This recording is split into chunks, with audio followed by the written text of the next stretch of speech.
61. Mikado appears. Mikado appears, the praying sanctuary of the imperial glory. Qin Yun walked up to the statue of the corpse emperor to claim his reward for completing the mission. Praise the corpse emperor. As soon as the words left his mouth, the surrounding space twisted. He was once again pulled into that vast, magnificent city. Instinctively, he searched for Valdor, the first captain of the custodian guard, but the familiar figure was nowhere to be seen.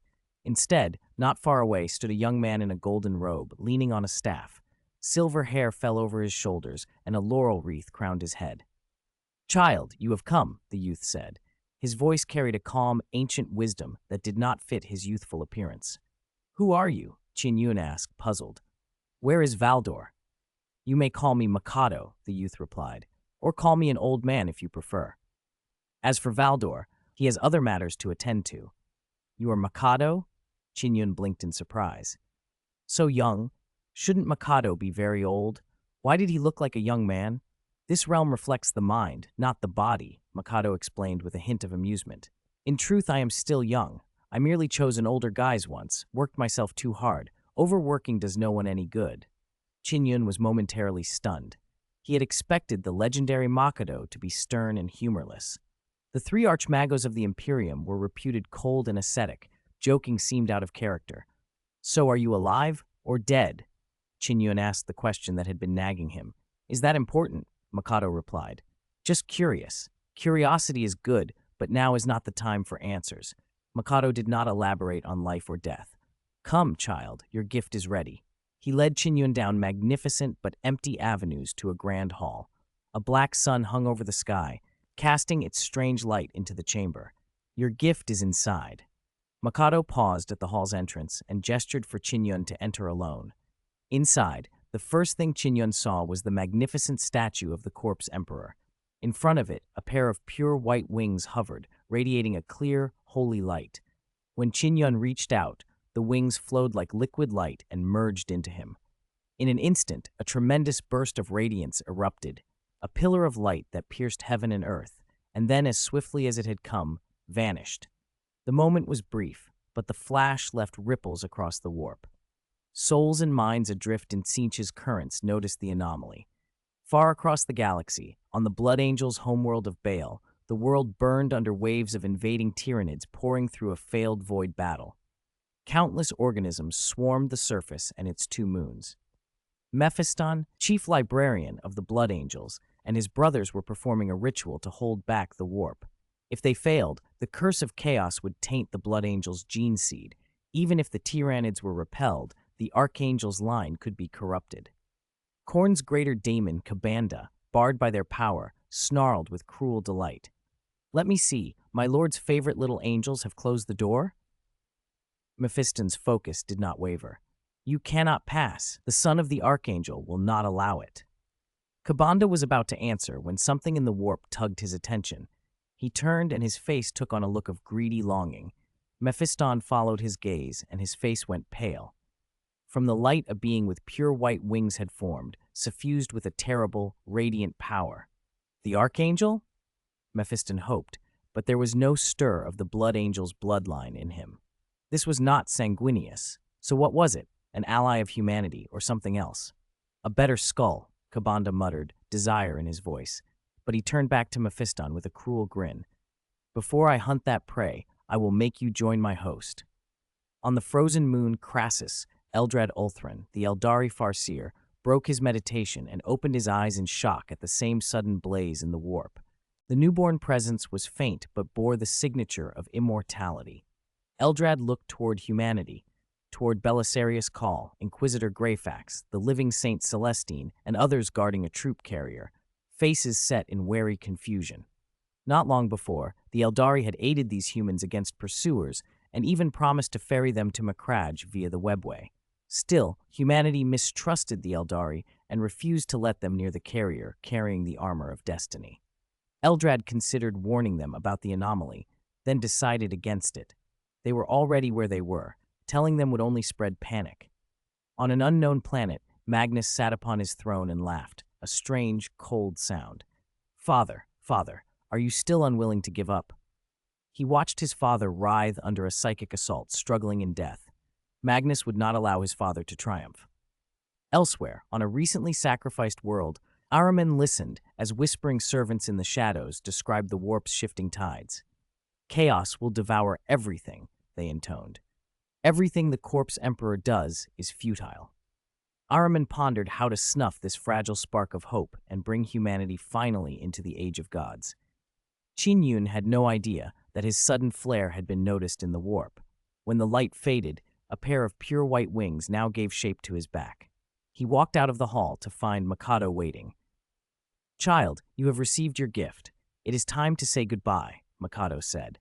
"Those abominable beings have noticed your existence. Be vigilant. Never let your guard down." As the words fell, the world around Qin Yun shifted once more. In an instant, he was back inside the praying sanctuary of the Imperial Glory. Players in the sanctuary spotted him at once. Those immaculate white wings were impossible to miss.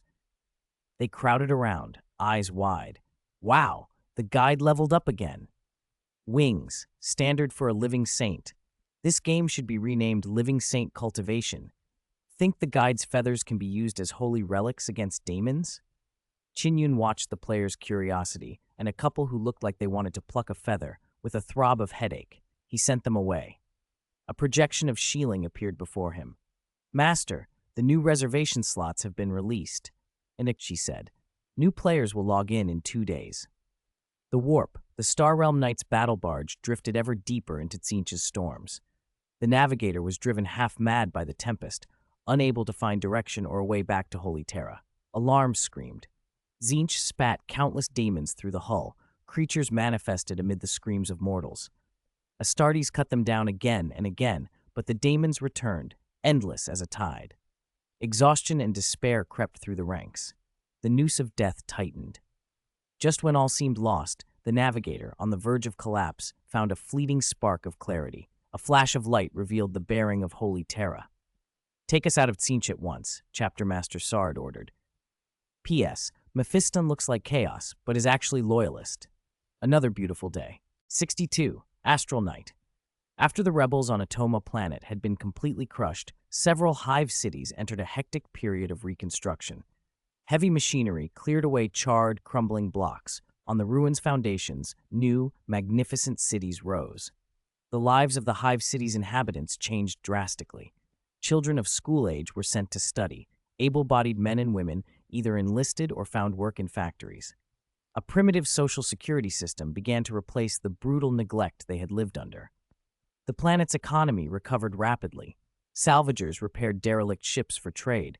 Merchants prepared to reopen interstellar routes. The Adeptus Mechanicus set shipyards and orbital facilities to rights, recruited skilled labor to build vessels, and strengthened void defenses. Mining of the asteroid belt was put back on the agenda. After millennia, even tens of thousands of years, of extraction, Atoma's surface minerals were nearly exhausted.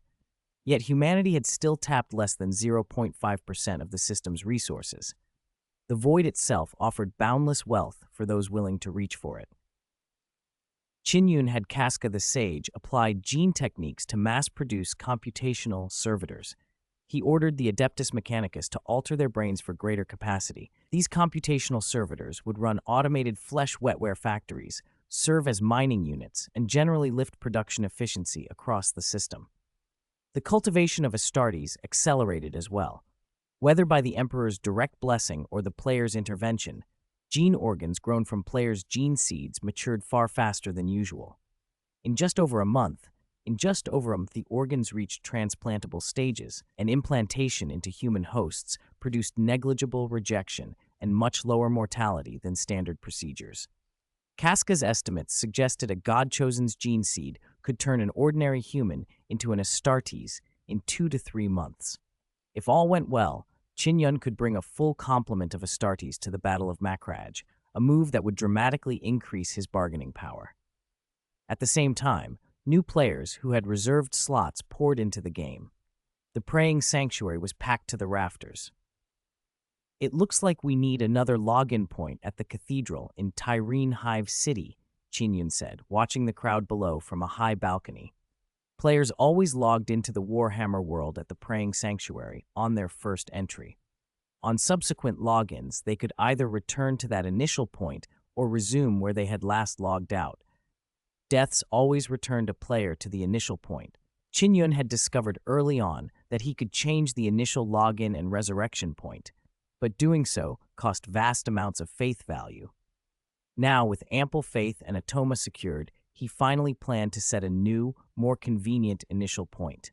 Shieling appeared before the new arrivals and intoned the welcome Qin Yun had scripted. This time, Qin Yun kept his face hidden and let Shieling handle introductions. Once the welcome was finished, the warband representatives who had been waiting outside could no longer contain themselves. They surged forward to recruit. There are 1,500 new players this wave, and they all came online together. Warhammer OL's retention beats any other company's numbers, someone joked. Save the chatter. Pick fast. The good prospects will be snapped up, a recruiter barked. Kilexis Assassin, exclusive team. Who wants in? Mech pilots over here. Join and get exoskeleton armor. Ship and aircraft designers from Holy Terra were building warships. Interested? Come talk. Qin Yun grinned at the bustle. He issued a task, help with contribution point rewards, urging warbands to absorb and mentor the new players. The program served two purposes: to get newcomers up to speed so they wouldn't flounder, and to integrate them into the community before their enthusiasm waned. With the rebellion quelled, large-scale battles were unlikely in the short term. New players seeking rapid advancement would have to settle for reconstruction work, training in the grounds to learn skills, or aiding in the Hive City's restoration. Progress would be slower than on the battlefield, but Qin Yun refused to start wars just to advance players' levels. Posting tasks isn't enough, he murmured. The warband system needs improving. New recruits must see real benefits from being guided. Make warbands scalable. More recruits, higher level, larger operations, greater rewards. Encourage innovation. If we stagnate like the human empire, we lose the whole point of bringing them in. Under the player's influence, Priest Tina, Casca the Sage, and other Adeptus Mechanicus members had begun to break from rigid dogma and explore new technologies. Progress was promising but insufficient. Humanity needed a concentrated push if its science was ever to regain the Golden Age. As Qin Yun plotted reforms, Shieling returned, reporting a transmission. Master, a human empire warship is hailing us. Which fleet? Qin Yun asked. They claim to be the Star Realm Knights. Qin Yun's expression tightened. The Star Realm Knights' founding date was obscure, but their gene seed traced back to the Imperial Fists. They were legendary for what they had done to the Necron World Engine, a planet-sized weapon whose shield could shrug off any human empire fleet, while its superweapon could annihilate whole worlds. When defeat seemed inevitable and the Empire prepared to abandon tens of billions, the Star Realm Knights refused to retreat. Their flagship, the Storm, rammed the world engine, and their forces boarded it, waging desperate combat against the Necrons. In the end, they struck a bargain with Igranyata, a star god shard imprisoned within the engine. The Knights would free the entity if it paralyzed the engine's shield. The chapter master destroyed the device that bound Igranyata. True to its word, the shard disabled the shield and slew the Necron dynasty's ruler. The world engine was destroyed, but the cost was total. The Star Realm Knights' effective forces were annihilated. Only 30 new recruits and an ancient dreadnought survived on their homeworld, Obsidian. With the warband effectively gone, the human empire permitted the Sable Swords to inherit the Star Realm Knights' legacy, including Obsidian. The last survivors, deprived of home and honor, departed on a suicide expedition that had yielded nothing but legend. How could they appear here now? Qin Yun thought, surprised. Open the channel. Patch them through, he ordered. The communications room aboard the Knight's Sword battle barge was quiet, except for the soft hum of machinery. A prompt blinked on the console. Communication connected. The projection device refreshed itself and painted a figure into the air. Losa blinked and rubbed his eyes. He had been in the warp too long, hadn't he? The projection was of a towering man over 3 meters tall, a pair of pure white angelic wings folded behind him. Had the Primarch of the Blood Angels somehow returned? The thought of making a psychic call to Baal flashed through Losa's mind, just to ask if their Primarch still lay peacefully in his sepulchre, until he remembered how dangerous that would be. A psychic call like that would draw the Blood Angels down on them in an instant. Check the time. Tell me if it's the 30th millennium, Losa muttered to the mechanical priest at his side. Based on cosmic space-time calculations, there is absolutely no possibility, the mechanical priest answered in its flat, mechanical voice. Losa swallowed the doubt and pressed the comms key. This is the Knight's Sword battle barge. I am Losa, first company captain of the Star Realm Knights. I send greetings. A voice answered, ringing with calm authority. I am the Emperor's Light, the spokesman of his supreme will, the redeemer of the Imperium, and the guide of human civilization. You may call me guide or living saint. Qin Yun's words carried an unmistakable gravity. Losa's chest tightened. Who knew if this was truly a living saint or a trick of the dark gods? Qin Yun did not wait for assent. He unfolded the skill Emperor's Light, and a soft, holy radiance washed over his projection. Praise the Emperor, he intoned. At that moment, the emaciated navigator, Alarak, was helped into the comms room by his attendants. Alarak, Losa said, surprised. Alarak walked straight to the projection and gave the Aquila salute. Qin Yun inclined his head in return. That small, immediate recognition from the navigator, who had guided them out of the warp storm, was enough to ease some of Losa's suspicion. If Alarak trusted him, at least he was not an enemy. Respected living saint, Losa said, our vessel is severely damaged. We request assistance. The Lycard Orbital Space Station can provide repairs, Qin Yun replied. After exchanging coordinates and a few formalities, the connection ended. Losa went to find Chapter Master Sard, who was undergoing repairs himself. The warp passage had been brutal. The Star Realm Knight Corps had nearly been wiped out. Sard, a dreadnought, had fought without pause. His ceramite was scored with claw marks from demons. Losa recounted the whole encounter. A living saint? Sard's voice was rough but steady. It's a thing to be wary of. Send a Thunderhawk to scout first. Confirm the situation before you bring the Knight's Sword in for repairs and resupply. Understood. Losa nodded. On the Imperial Glory, Qin Yun stayed at the console even after the link ended. He notified Priest Tina of the Star Realm Knight's arrival so there would be no misunderstandings, then went to the boarding deck to receive them personally. The Thunderhawk descended slowly into the space station port. Players doing quests at the docking area stopped and gaped. Is that a Thunderhawk? One whispered. Look at the insignia, Star Realm Knights, another said. Weren't they disbanded? Maybe it's a new expansion pack. Atoma has been recovered. New content is due. We'll be helping the Star Realm Knights get revenge. Who could they be getting revenge on? The Borxis dynasty is gone. Why not Terra? Ask the High Lords why they were disbanded. The hatch hissed open and vented gas. Losa stepped out with 3 companions. Players pressed forward, curiosity writ on their faces. Shouldn't we show respect? A voice murmured as they recognized the shoulder insignia.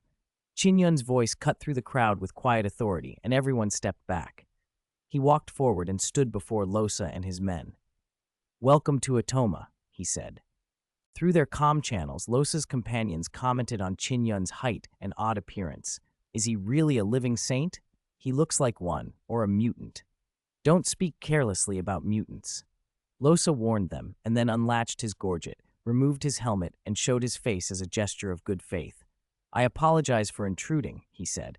Our barge suffered damage in a warp storm. We require assistance. Atoma will aid any who serve the Emperor. Qin Yun's voice was measured. Lycard Space Station will provide repair crews, but in return, you must render assistance. What do you require? Losa asked, wary. My god-chosen lack combat experience. You can help train them. Qin Yun almost blurted the rest, his private desire to take everything, even the Star Realm Knights themselves, but restrained himself. He'd learned the hard way that saying such things aloud would provoke a duel or worse. The Black Sable Blades had once tried to annex the Star Realm legacy in Homeworld and had been rebuffed. The Sons of Dorn were stubborn to the point of self-destruction. Losa thought it over and decided the bargain was acceptable. Very well. Then I look forward to our cooperation, Qin Yun said. We would like to inspect the station first, Losa added. We must be able to move freely.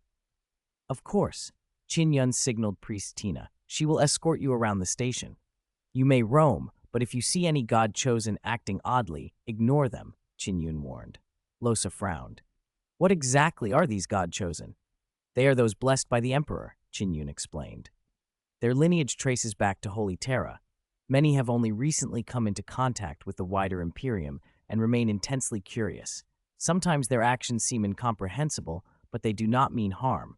If they act strange, simply carry on. Priest Tina entered their details into the station database and granted access permissions. Losa, his officers, and Sard, still within his dreadnought frame, separated to inspect Likard Space Station. Citizens and ordinary crew recognized them and told them of Qin Yun's recent deeds, quelling rebels, reclaiming Atoma, and driving back Nurgle's demonic incursions. There were no signs of Chaos taint or Xenos contamination. Little by little, their suspicions faded. Confident the station was secure, they allowed the Night Sword to dock for maintenance. True to their word, the Star Realm Knights began training the God Chosen. Qin Yun handed Losa and Sard data slates with authorization codes. When a God Chosen seeks instruction, you will receive contribution points according to the price list, he said. Losa blinked. Shouldn't this teaching be free? No, everything has value, Qin Yun replied. Of course, if one pleases you, you may instruct gratis, though I do not recommend making that a habit. Losa accepted the instruction, puzzled but willing. If the God Chosen were to become competent fighters, it would strengthen Atoma's defenses, so the arrangement could be worth the odd fee. Once Losa and Sard were settled, Qin Yun began drafting a station announcement. The Star Realm Night Corps still carried renown. Once the bulletin went up, the eager recruits would swarm in, naive, hungry for glory, and easy to shape. Qin Yun smiled faintly. The leaks would flock to the blade like fish to bait. Qin Yun summarized the current policies and posted a new optimization notice. This time, he didn't send it to players' data boards as before. He put it up on the official site. Optimization announcement. 1. The campaign system has been updated. War points now calculate the contribution of a warband or an individual in each campaign. 2. The research system has been optimized. Players can use contribution points to ask the machine spirit ceiling for help solving research problems and improving research coefficients. Players who develop new products or technologies will receive rewards and contribution points. 3. Management gameplay has been improved. Players can hire workers to mine in space and build orbital structures. Wetware supply has increased and automation engineering efficiency has been raised. 4. A finance system has been added and linked closely to the credit system. Players short of funds can borrow money through the financial system. 5. Expansion. Knights to Die has been released.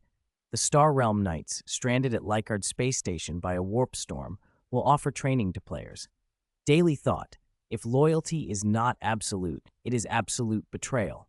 Knights to Die. Background. A battle barge, the Sword of Night, was forced to seek refuge at Atoma planet after a warp storm. The Astartes aboard belonged to the Star Realm Night Corps. Once renowned across the sector, this loyal warband fell in the Valve battle. To save the hundreds of billions who lived in the Valve galaxy, Chapter Master Amulade resorted to a desperate plan. He used the storm to slam the world engine, a device the Imperial fleet could not destroy, into submission. The move thwarted a Necron plot, but cost the warband dearly. The chapter was struck from the roster for its losses. Only Chapter Master Sard, entombed in a dreadnought, and 30 new initiates survived. When the Sable Sword warband, heirs to the chapter's legacy and homeworld, arrived and refused to accept a safe offer, they chose a doomed expedition instead, determined to defend the honor of the knights. To flesh out the announcement and the expansion, Qin Yun had Shieling attach images and recorded footage. The moment it went live, the chat group exploded. Gilliman is the only son. I'm tired. Let's just blow it up, Taja JPEG. Desert Lone Smoke, Old 13. Why are you not freaking out this time? Gilliman is the only son. Forget it. The Emperor has rejected me 6 times. I'm done. I don't want to be loyal anymore. I don't want to be a stinking can. Sounds like Old 13 is really down. Slanesh God Chosen who sells films. Old 13. Don't be sad. I'll send you a tied-up humiliation of Yan Lingji. Go make a Meng Jiao, then come back and resume your loyalty. The most courageous brother of Warhammer. Blue two-headed bird, loyalty. A bowl of lobster soup. At Slanesh God Chosen who sells films. Where's your ethics? Where's your decency? Where's the website? Midnight Lord asks if your 2p itches. I emailed it to you. Send me a copy. Email +1. Email +1. Guan Bao Mengjiao, Yan Lingji isn't even good looking. Better to watch Cthulhu. The chat predictably derailed into off-topic banter in less than 10 minutes. On the forum, a player using the handle one night output / 10 times posted a long analysis. My take on the new announcement and expansion. Please don't rage if you disagree. With Atoma Planet recaptured and the Nurgle cultists crushed so quickly, it feels like the map may extend beyond a single galaxy, even beyond a Calixis sector, perhaps an entire stellar domain. The Knights to Die expansion hints at a larger universe to explore. The research update favors farming players. Previously, technology was exchanged through faith points from the Emperor. Now you can trade contribution points with the Zealing Angel for new tech. Increased space mining, worker hiring, and greater wetware supply all encourage farming players to scale up. As usual, one knight wrote thousands of words detailing the implications of each update. The post attracted hundreds of comments in minutes. Big shot forever. As expected from a pro, his insights are sharp. I call him the strongest strategy bro. Follow Shiro and you won't get lost in the game. Qin Yun lurked in the forum and in the chat, and when he read the post, his face flushed. Who understood? The announcement wasn't part of any grand plan. He had no master design in mind. He was just patching emergent problems as they appeared, trying to keep the system alive. The universe of the game had become a makeshift troupe. Players projected power and mystery into whatever he handed them. He could only stand aside and think, well, that worked.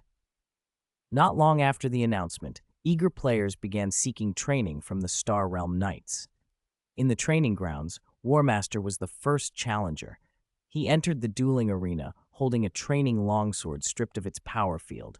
His opponent was Losa of the Star Realm Knights. Come on, the crowd chanted.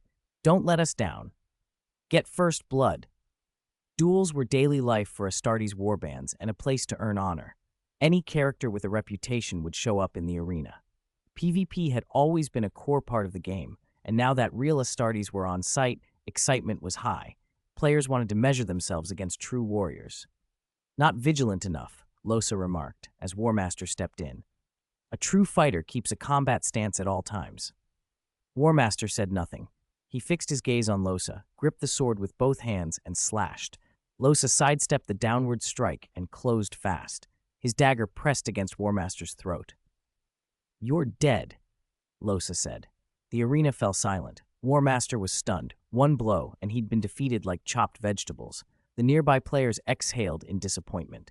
You have strength but no skill or situational awareness, Losa said. That's your problem.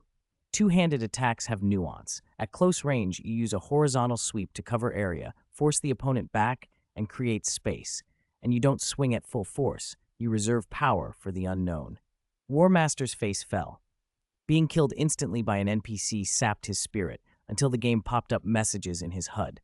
You received guidance. Melee combat. Proficient has been upgraded to melee combat mastery. You received guidance. Two-handed sword. Beginner has been upgraded to two-handed sword mastery. The steady stream of notifications chased away his disappointment and brought exhilaration. Training with the Star Realm Knights produced rapid skill gains. Word spread fast. Train with the Knights and your combat levels would jump.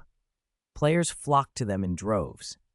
Watching the influx, Losa finally understood why the guide wanted him to collect contribution points. The players were overwhelmingly enthusiastic and energetic. Only when their contribution points ran dry would they leave the training grounds. While players trained and worked to develop Atoma Planet, another scene unfolded over Scintilla, the Calixis capital. At the tax department's insistence, the Navy had mustered a punitive fleet in orbit, primed to chastise Atoma Planet, a message to any world contemplating tax resistance. Standing on a balcony high above the hive cities, Sonas watched the fleet depart and smiled. The Collin family had placed many of their loyalists within the punitive force. They intended to use the operation to eliminate the Valanxius family once and for all. If they could seize the imperial authorization sealed with the Emperor's blood, that power would fall into Collin hands. With the Calixis sector under their thumb, the Collin family would have a pathway to Terra itself. Praise the Lord of Wisdom, who guides fate and change. Through his favor, the Collin family had come so far. Today was another 5,000 words. Hope everyone likes it. On the training grounds of Lycard Space Station, the War Master was locked in combat with a veteran Star Realm Knight. Every time he logged in, he trained like a man possessed, pushing to improve. Promotion to Astartes had given him an extraordinary physique and strength, and he'd been leveling up skills non-stop. His most used ability, two-handed sword, had already climbed to Grandmaster. Among the players, he'd become the top PvP fighter. Some even said he carried the bearing of Sword Saint Sigismund. Blades rang and axes whooshed. The War Master and his opponent traded blows in the dueling cage, each strike precise, each defense measured, both searching for a single opening.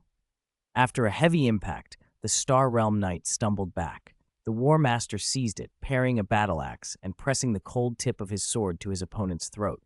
"I yield," the Star Realm Knight muttered, bowing his head. Applause and cheers thundered from outside the cage. So cool. Awesome. It's only been days, and he's already Grandmaster on two-handed sword. He's living up to the title War Master. Shame he didn't get Shadow Moon Wolf's gene seed. What's that got to do with birthdays? Losa watched with a mix of surprise and approval. A few days ago, this young recruit had been a rank novice. Now he was defeating warband veterans. He truly was one of the Emperor's chosen. Losa felt no jealousy. The stronger the god chosen, the brighter humanity's future. More importantly, the guide had promised assistance. If the Star Realm Knight Corps trained their god chosen well, help would be found to replenish their ranks and supply weapons and equipment. That help was desperately needed. The Knight Corps had virtually no gene seeds. The throat seed from each recruit was removed after implantation and handed over as tithe. The only chest seeds could be recovered only from the dead. The Knight's sword, merely a battle barge, lacked the resources to grow seeds or a steady supply of suitable children to enhance. Aid from the guide was the only hope for rebuilding. The god chosen have amazing potential, Losa thought, but they're not driven enough. They need incentives. The cage opened and his defeated subordinate drifted out, disappointed. Losa patted him on the shoulder, then looked to the War Master, who still basked in cheers. "Care for a challenge?" he asked. "Win it, and you can go aboard the Knight's sword and pick a piece of equipment." Players around the cage exchanged hungry looks. Hidden gameplay, they guessed, a reward unlocked by favor or special conditions. The Star Realm Knights were rumored to hold relics from the Dark Age. Their old flagship, the Storm, supposedly had an AI. Any valuable item could be worth a fortune. "What kind of challenge?" the War Master asked, eager. "Defeat 5 Star Realm Knights in a row," Losa said. "Do that, and you can choose any one piece from the Knight's sword." Losa had learned these god-chosen responded to quests and rewards above all. Give them a quest with a prize, and they'd tackle it relentlessly. Forbid something, and they'd grow rebellious. He baited the War Master, and the provocation worked. "Forget 5. I'll take 10, the War Master declared, full of youth and bravado. Losa smiled and picked 5 veterans. The Star Realm Knight Corps had been nearly annihilated, trying to destroy the world engine. Only 30 recruits and Chapter Master Sard survived. Those 30 had hardened into veterans. Against them, the War Master's technique and skills were impressive, but not infallible. After a brutal gauntlet, he beat the first 3, barely overcame the 4th, and by the time the 5th stepped in, his stamina was nearly exhausted. Worn down, he took a heavy blow and pitched to the ground. The crowd sighed. He had fallen 1 short of the prize. "Looks like you failed," Losa said, but with a small smile. "You still get a reward." The War Master brightened. "Really?" Voices in the crowd protested. "You said 5. That's rigged." Losa waved them down. Beating 4 veterans in a row is already rare. In a normal warband that could win you a shot at company champion, it's standard to offer a consolation prize. He went further. The first god chosen to beat 5 veterans in succession would be named company champion, receive an exclusive medal and a holy relic from the warband. 3 or 4 win runs would get consolation prizes. To make it official, he issued a challenge quest, and Qin Yun set up a dueling leaderboard. Only the top 10 players on the board could accept the quest. The arena quickly filled with fighters eager to prove themselves. The War Master took his consolation gift from Losa, a Gauss rifle confiscated from the Necron. He left the arena planning to eat and rest before returning to train. In the corridor, a projection flickered into being beside him. God chosen, Second Empire War Master, the machine spirit said. Could you lend Xiling the item you're carrying? You want this? He asked, surprised. Yes, Xiling replied. I'll issue you a quest. His data slate chimed. Quest, reverse engineering technology. Description, the Imperial Glory's machine spirit Xiling has stalled on a reverse engineering project. More technological artifacts are needed. Reward, 15,000 contribution points, 500 honor points. The War Master's eyes widened. A simple loan would net him 15,000 contribution points and 500 honor points, an enormous payout. How do I turn it in? He asked. You must take it to the data scanning library, Xiling said. As a disembodied AI, she could not hand in the item herself. He followed the directions. In the scanning room, he placed the Gauss rifle into the analysis cradle. The device hummed, a force field lifting and turning the weapon under light. Lines of data scrolled across the terminal. A holographic readout estimated the breakdown would take 25 hours and 50 minutes. Thank you, God-chosen Second Empire War Master. May the Emperor bless you, Xiling intoned. Anything else? He asked. No, attend to your matters. I will notify you when analysis is complete, and you may retrieve the Gauss rifle. After he left, Xiling contacted the busy Qin Yun. Master, Xiling has a new discovery, she reported. P.S. Snippet from comments. Let's write Xieling's growth arc first. As a cheat comparable to the Emperor's blessing, it would be a shame not to use her well. 66. How to cultivate a little Lolita. What has my lovely little Xiling done now? Qin Yun didn't even bother to turn his head. He asked while reviewing a stream of reports about the Atoma planet. As his level rose, Qin Yun's mind became far sharper than ordinary people's. Handling government affairs was trivial for him. Information scrolled across the screen so fast that before anyone else could read it, Qin Yun had already assessed it and moved on. Many of these tasks could have been delegated to Feng, Heidelake, and others, but if he was going to transform the Atoma planet into his ideal logistics world, he had to be involved in everything. From approving major projects to checking school textbooks, he scrutinized every detail to avoid wasted resources and to prevent malevolent cultists from spreading corrupt doctrine. It wasn't vanity. After completing the mission to save Atoma, the Emperor had given him an even harder task. Unless the Atoma planet was properly reformed, the mission couldn't be carried out. Main mission, save the Calixis sector. The Calixis sector is plagued by heretics, xenos, and corrupt bureaucrats. The common people suffer. Help them escape their misery and find happiness. Mission 1. Drive out hostile human and xeno forces within the Calixis sector. Mission 2. Eliminate heretical forces within the Calixis sector and root out the cults hidden in the shadows. Mission 3. Purge corrupt bureaucrats within Calixis and implement reforms to allow the populace to live happy lives. Mission 4. Reverse the conservative trend of the Adeptus Mechanicus in the Calixis sector. Putting aside the other tasks, just reforming Terra's government and reversing the Mechanicus's deep conservatism were enough make Qin Yun shudder at the resistance he would face. If he pushed too hard, many would want him dead. To complete the mission, he had to cultivate talent, build the strongest possible force in the Calixis sector. Only then could he push through reforms and protect the gains from being stolen. If he forced changes recklessly or tried to compromise with the established powers, it would end in disaster. The Golden Throne's occupant was the best example. I've established a data model for the Gauss rifle, Xiling reported. Master will soon obtain its manufacturing process and principles. A slowly rotating model hovered in Xiling's hand. Qin Yun paused his work and looked over. Bound by the knowledge curse and sharing in the Citan's wisdom through Xiling, he could tell at a glance that the model was a structural blueprint of a Gauss rifle's operating principles. The Gauss rifle was the Necron soldier's signature weapon. It fired a beam like a green lightning bolt that destroyed atomic bonds at a microscopic level, tearing targets apart. Its design seemed to defy conventional physics and mathematics. Its parameters were dynamic, constantly adapting to maximize power. The Adeptus Mechanicus had studied it for ages without ever understanding how the Necrons achieved it. Can it really be analyzed? Qin Yun asked. Of course. Shilling answered confidently. With a finished product, reverse engineering is straightforward. It will only take 2 days. Qin Yun remained skeptical. 2 days later, Shilling announced, "Master, Shilling has completed it." She handed him the complete design blueprint. "Can you analyze psychic creations?" he asked, still cautious as he scanned the diagram down to its smallest parameters. "Of course I can," Shilling replied. "Shilling can analyze everything." Her confidence sent Qin Yun into thought. During the Paradise War, the Necrons, armed with the Khitan's wisdom, had forged incredible artifacts and defeated the Old Ones.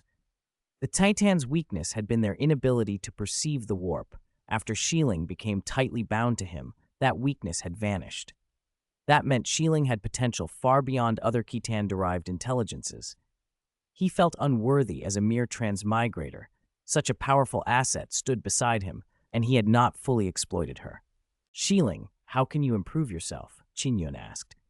He planned to devote some resources to cultivating Shilling, making her a trump card.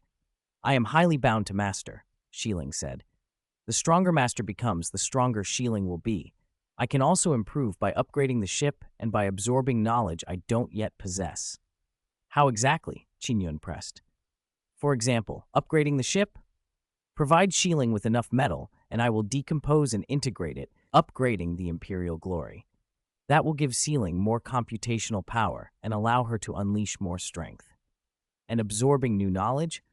Master only needs to hand over unique creations to Shilling for analysis." Qin Yun considered the plan. He would need to mine and upgrade the Imperial glory. He would send people across the galaxy to hunt down STCs and technological artifacts of all sorts, the Necrons' cutting-edge tech, the Tyranids' biological evolution, the Eldar's psychic artistry, even the Orcs' crude but effective engineering. Shilling would analyze it all and adapt it for humanity. After praising Shilling, Qin Yun contacted Casca the Sage to begin mass-producing Gauss rifles to replace the Imperial Guard's standard lasguns. A Gauss rifle could strip the armor from an Astartes. Its destructive power far exceeded a lasgun. If regular troops could be armed with them, who would dare call the Astra Militarum weak? A synchronized volley of Gauss fire would make even Chaos Astartes think twice. "Lord, this is..." Casca the Sage's mechanical arm trembled with excitement as he examined the blueprint. The Adeptus Mechanicus had long tried to reverse engineer Necron Gauss weapons in secret, but progress had been blocked. The Mechanicus couldn't understand the Necron principles, and conservative factions blocked risky research. The internecine politics of the Mechanicus were just as vicious as Terra's bureaucracy. Major Forge worlds were compelled to stick to existing STC modules to preserve Mars's supremacy. Allowing subordinate worlds to innovate could lead to chaos contamination and the collapse of Mars' authority. The sages hoarded resources and knowledge. Lower-ranking tech priests endured exploitation for scraps of progress. Casca didn't care about all that. By the Mechanicus's rigid rules, he might never make his name, but now he had a tank bearing his name, a transport he helped design, and permission to research Gauss weapons. He wanted nothing more than to follow the guide, step by step, into the Omnissiah's hall and become a bright star at the pinnacle of truth. To hell with dogma. "Organize production immediately. Can it be done?" Qin Yun asked. "As the messenger of the Omnissiah commands," Casca replied respectfully.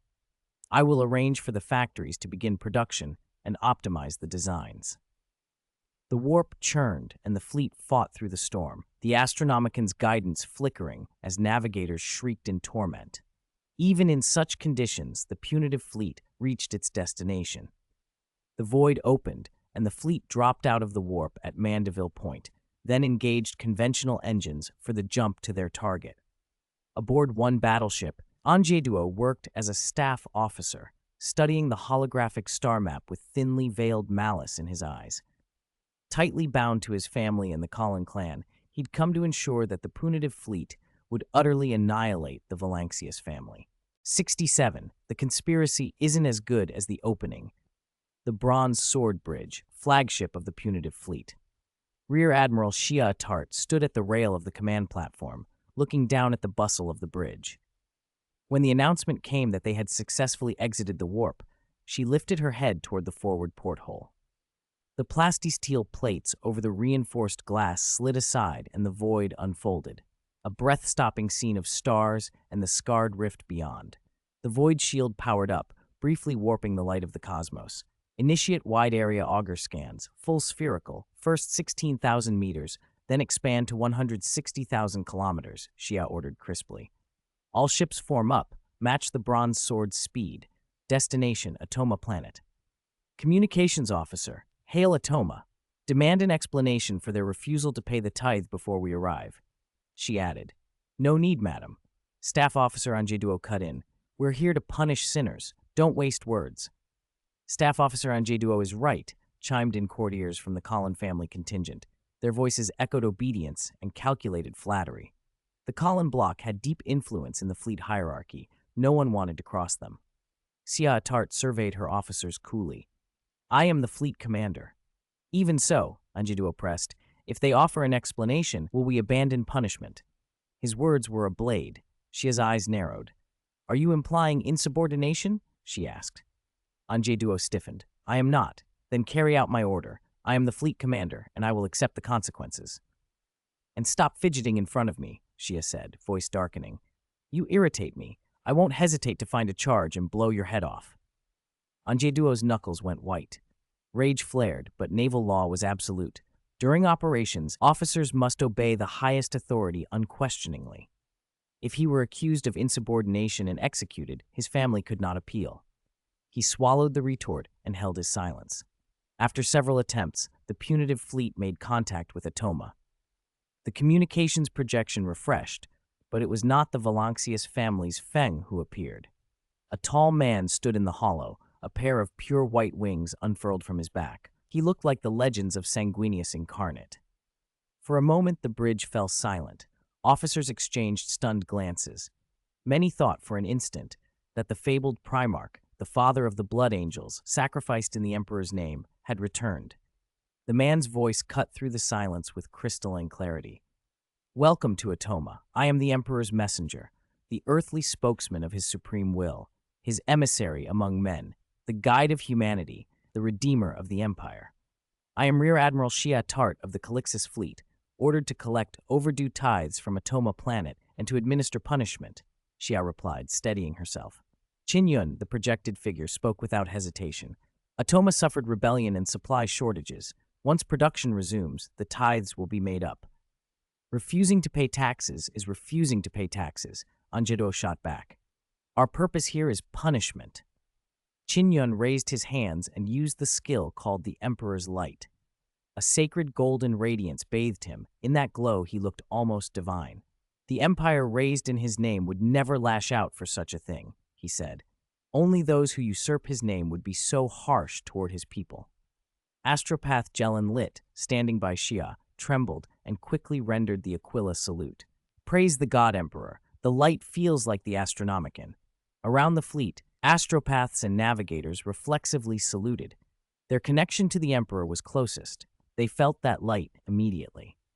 Even the state church priests accompanying the fleet shuddered, as if under the direct gaze of the God Emperor. A number of senior officers, Xia among them, bowed their heads in the Aquila salute. The scene was charged with sacred fervor. To many, the projection could have been genuine. The appearance of another God Emperor's messenger was not outside the realm of belief. I will hold the fleet, Xia said after a moment. But I must confirm the situation on Atoma and verify your identity before I report to Scintilla. I request a meeting, honored God Emperor's saint, Qin Yun said. You may. Xia nodded. The communication ended. Madam, the minions of the dark gods are masters of deception, Anjeduo warned quietly. If he truly is a saint, why doesn't he go to Scintilla or Terra? Fear sharpened his words. If this figure was genuine, the entire plan to crush the Valancius family could be undone, and the Colin family's enemies might rise instead. He was not thinking only of the families aligned with him. It was his own position on the line. I will decide, Xia said, ire flashing in her eyes. Not you. She turned to her personal guards. Prepare a few Valkyrie gunships. I want to go personally and see for myself. Anjeduo watched her go, fists clenched. 3 Valkyrie gunships set down on Leichhardt Space Station's landing pad. Rear Admiral Xia Tart disembarked, accompanied by an astropath, a senior state church priest, several fleet officers, and a squad of soldiers. Qin Yun had also come to meet them, along with Chapter Master Sard of the Star Realm Knights, First Company Captain Losa, and Planetary Governor Feng. Players lingered at a distance, watching and whispering. "Is this a cutscene?" one muttered. "I told you, the Knight's Sacrifice DLC was just the start. They're opening more maps." That woman is actually a brigadier general with Grand Admiral potential. Ask if the current fleet admiral is Sengoku. I bet a Kainu got promoted. A Kainu's a corn man for sure. Call the Inquisition. A Kainu's a kind person, and you guys are accusing him of chaos. I'm outclassed by you lunatics because I play by the rules. Sard, Losa, Feng, and the others were used to the players' nonsense and ignored it. Qin Yun led the naval delegation to the strategic hall to discuss the tithe in detail. He also revealed the truth about the original exploration expedition, what had happened out in the void, and he begged Xia to find a way to clear the Valancius family's name, restore their honor, and mete out severe punishment to the Colin family. Anjie, who had an informant planted among Xia's honor guard, learned the substance of the meeting. His face drained of color. If what Qin Yun said reached the scintilla, the Colin family would be exposed. The Valancius had accused them of betrayal and collusion with Xenos, even Necron involvement, and the Inquisition had already been sniffing around, suspecting chaos or Xeno collaboration. If the matter were reported officially, the Inquisition would have grounds to raid and interrogate the Colin family and their associates. Exposure would mean death for them all. "We must act before this gets worse," Anjie decided. He contacted Lydir, deputy commander of the fleet, and a Colin family agent already embedded in the command structure. "You must take command, Lydir. Issue an exterminatus order on Atoma." "Xia Atart is the commander, and she's here," Lydir replied. "I can't just take over." "Then have someone eliminate her," Anjie said in a low voice. On the other end of the line, Lydir's breath hitched. "This is treason." "It's treason only if you lose," Anjie said coldly. "If you win, it's a service to the Imperium. Take command and declare exterminatus." He pressed on. The Valancius accused the Colin family of betraying the Empire and revealed the truth about that expedition. "The Inquisition's already looking into us. If this gets reported, they'll have all the cause they need. The only way to save ourselves is to seize command and exterminatus Atoma." A long silence followed. Finally, Lydir said, "I'm moving to the bridge now. Find a way to eliminate Xia Atart and frame those Atoma loyalists. As soon as I get confirmation, I'll issue the exterminatus order." Anjie ended the call and sent one more message to the informant planted near Xia. "Prove your loyalty to the God of Wisdom and Fate. Act now. Detonate the device you carry and make sure everyone attending that meeting dies." Unknown to Anjie, the machine spirit Shieling of the Imperial Glory monitored the fleet's main control systems. When the assassination order was sent, Sealing accessed the Bronze Sword's central consoles and mirrored the transmitted message onto the data screen in front of Qin Yun, where the words flared into view. "Wrong." Qin Yun stared at the data screen, stunned. Sheiling's voice echoed in his mind. "Someone was going to move against Master. I intercepted the messages right away." "My Sheeling is amazing," Qin Yun thought, silently pleased. He looked up and scanned the guards behind Xia. Prompted by Sealing, he quickly identified the moles, 9 of them, the number 9 matching the sacred number of a certain blue-feathered lord. Qin Yun tensed every muscle, every nerve, ready to act. The next second, he sent the intercepted messages to everyone in the meeting. Before anyone could react, he exploded into motion and charged the moles. Losa reacted fastest. He glanced at the incoming data and chose to trust Qin Yun. The 9 men posing as ordinary guards revealed themselves to be elite agents. They immediately realized they'd been exposed and responded with everything they had. But they were up against a Primarch-level living saint and a warband captain who trained relentlessly. Skilled as the agents were, they were no match. In 2 breaths, they were hurled to the metal deck like rag dolls, joints clicking as they hit, cries and groans echoing. The other guards saw this and raised their weapons, training them on Qin Yun and Losa. "Stop! Put the guns down," Xia called, her voice trembling. She hurried over to the fallen agents, pale as marble. Anjie ordered this. Several soldiers were silent. Their professional training showed. "Interrogation won't get us anything useful. Let's consider how to deal with this instead." Qin Yun played the intercepted conversation that Shieling had captured. Xia's eyes widened. Disbelief rapidly turned to fury. How dare they? This is treason. If we're dead, they won't call it treason, Feng said bluntly. They'll claim the Valancius family killed you, and then they'll retaliate. Cunning and vicious, Xia whispered, swearing under her breath. She immediately tried to contact the bronze sword, but her call was blocked. Whoever was behind this had no intention of letting her reach out. I need to go back right away, Xia said, frowning. Qin Yun shook his head. They wouldn't dare do this without support. If you rush back, they might blow your Valkyrie gunship out of the sky and pin it on us, use it as an excuse to declare and exterminate us. Losa nodded. I'll take people to board the ships. Once we control them and lift the jamming, you can take charge of the situation. As they spoke, Qin Yun edited a mission entry on the data screen. Limited time mission, crush the conspiracy.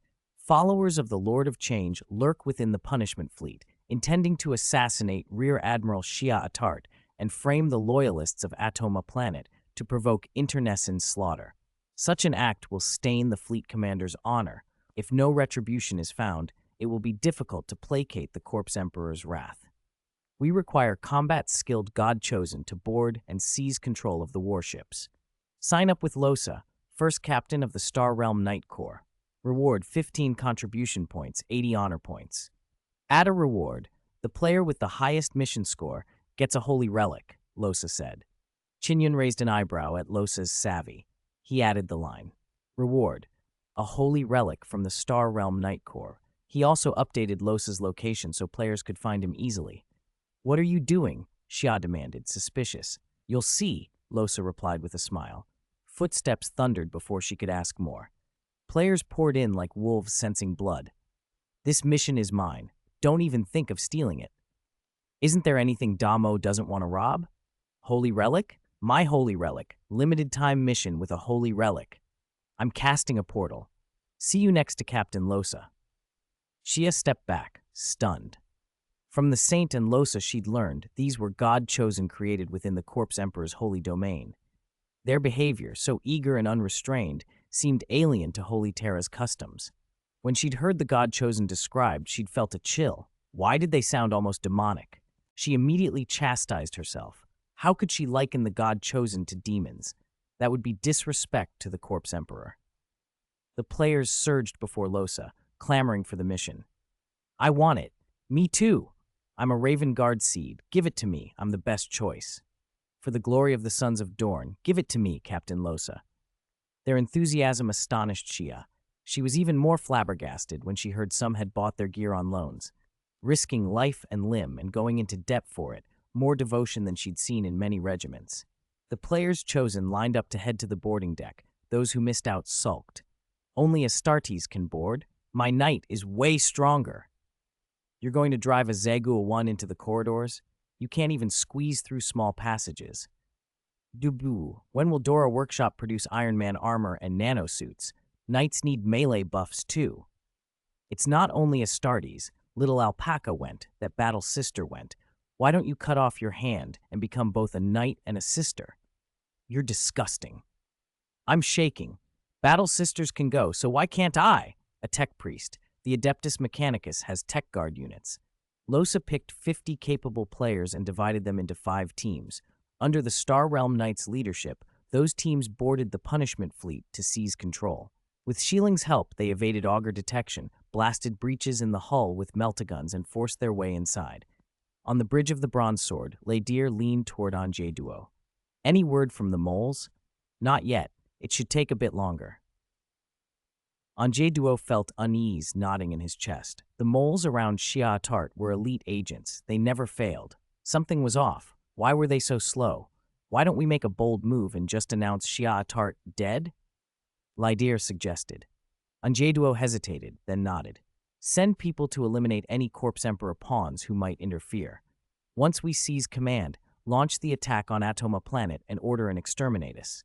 P.S. Sonas, I don't get it. My plan was flawless and my subordinates brave and obedient. Why did the mission fail? Tzinch, you don't understand. That was part of the plan. Sorry I'm late. Hostile target data is being transmitted to the armor's built-in thinker. Mission information updated. Mission 1. Eliminate the traitors, capture the traitor leader, and minimize loyalist casualties. Mission 2. Proceed to the communication center, disable the signal jammer, and allow Rear Admiral Shia Atart to establish contact with the fleet. Mission 3. Disrupt the sacrificial ritual and prevent the cult of the Lord of Change from summoning warp demons. Shieling had been tracking the traitors led by Anjie Duo. The moment the players and the Star Realm Knights boarded, she fed their positions to the team. 2P, newly promoted to Midnight Lord, moved first, acting as vanguard. He slipped through the shadows like a phantom. Mortal crew members collapsed unconscious before they even knew he was there. His control over his strength was precise. He rendered them insensible without maiming them. Moving like a phantom and concealing one's presence, those skills married to the Midnight Lord gene seed are frighteningly effective, he thought. Seeing the unconscious crew strewn across the deck, Tupai felt his months of training vindicated. His mastery of his abilities had sharpened. "Well done," Losa praised, and Tupai's face brightened. He answered humbly, "All thanks to Captain Losa's guidance." Losa smiled. "You earned it. Keep this up, and the holy relic will be yours." At the mention of a relic, 2P's excitement surged. Holy relics far outvalued mass-produced arms. If the machine spirit was pleased, weapons could gain near-miraculous bonuses. Bolt guns with increased critical and hit rates, power armor that bolstered will and mental resilience and reduced the enemy's accuracy. The only relics the players currently had were the 3 pieces the guide had replaced earlier. "This guy's stealing the show," the War Master grumbled. "No choice. That's Midnight Lord's specialty," Ningba Ren said dryly. "You've got your advantages too," Wan Lao teased the War Master. "You're the natural holy body of civil engineering. When it comes to repairing fortresses and city walls, you'll be the undisputed first choice for concrete work." The War Master rolled an eye under his helmet.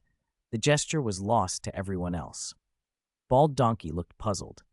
"Shouldn't the title, Holy Body of Concrete Work, belong to Perturabo?" Wan Lao laughed. "Do you know what Perturabo hates most about Dorn?" Bald Donkey thought a moment. "That Dorn was more favored by the Emperor?" "No. Perturabo hates that Dorn is better at concrete work than he is," Wan Lao added. "Perturabo joined Horus's rebellion mostly because he wanted to tear down Dorn's work on the Imperial Palace on Terra to prove he was the strongest civil engineer among the Primarchs." Ningba Ren chuckled. "So the Battle of Terra was really a civil engineering feud?" Bald Donkey looked thoughtfully pleased. "No wonder the Imperial Fists and Iron Warriors have loved and hated each other for centuries. Turns out it's all about brick and mortar." Losa often heard the players' conversations as strange, dissonant whispers, like ancient, terrible truths just out of comprehension. He had discussed it with his companions and concluded the murmurs came from the God chosen. Their warp-tainted nature created those voices. He'd learned to tune them out, letting the God chosen chatter without letting it disturb him. With Shielding's data camouflage, the patrols didn't detect the intrusion for 5 precious minutes, long enough for the players to infiltrate the Bronze Sword. Under Shielding's guidance, they reached the communication center, only to find it already occupied by Anjeduo's loyalists. A brief, fierce fight erupted. The players retook the center and disabled the signal jammer, keeping Rear Admiral Shia Atart from contacting the fleet. On the bridge, the intrusion alarm sent Ladir and Anjeduo's faces draining of color. They knew exactly what a successful link with Shia Atart would mean. Their plot would crumble. "It must be those rebels from the Valanxius family," one barked. "They murdered Brigadier General Shia Atart's envoy and now try to seize control. Open fire. Punish them." Ladir moved to the console. "This doesn't comply with regulations," protested the communications chief. "The Admiral simply hasn't replied." A ruby beam lanced across the bridge. Anjeduo drew a pistol and shot the communications chief dead. Panic rippled through the bridge crew. A few reached for their weapons. The guards leveled guns, warning them to stay still. Ladir and Anjeduo had brought loyal men prepared to crush dissent with brutality. The commander was killed and still defended the heretics. He must have been a heretical spy. One shot was mercy, Anjeduo declared coldly. He surveyed the crew. By naval emergency regulations, Ladir, as deputy commander, assumes command. No objections. "This is treason," someone began. Before the sentence finished, a guard executed him. "I will take full responsibility for this," Azat Lydir intoned, voice like iron. "You will obey my orders and avenge Brigadier General Shia Tart. Anyone who resists will suffer the same fate." It was clearly mutiny. Faced with guns, with Lydir and Anjieduo's ruthlessness and their powerful connections, no one dared oppose them. Lydir and Anjieduo exchanged satisfied looks. They believed the matter settled. Now they only had to wipe out Atoma Planet and shape the official narrative. "Disperse and strike Atoma Planet immediately. Let not a single ship escape," Lydir ordered. Before his words had faded, Rear Admiral Shia Attart's voice cut through the Bronze Sword's communications and those of several allied warships. "Lydir and Anjieduo have committed treason. Anyone who supports them will be considered an accomplice. Those who surrender may receive leniency. Those who resist will face the Inquisition's wrath."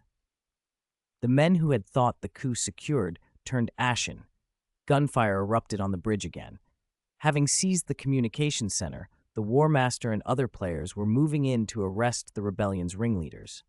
The bridge guards, Anjieduo's men, opened fire, but ordinary soldiers, however loyal, could not stand against a contingent of Astartes. They fell beneath charging power-armed forms like wheat before a scythe, and then broke, fleeing and crying for mothers.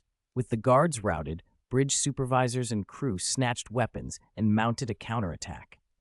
Sensing the tide had turned, Lydir and his followers tried to flee down another corridor, only to run into another team of players.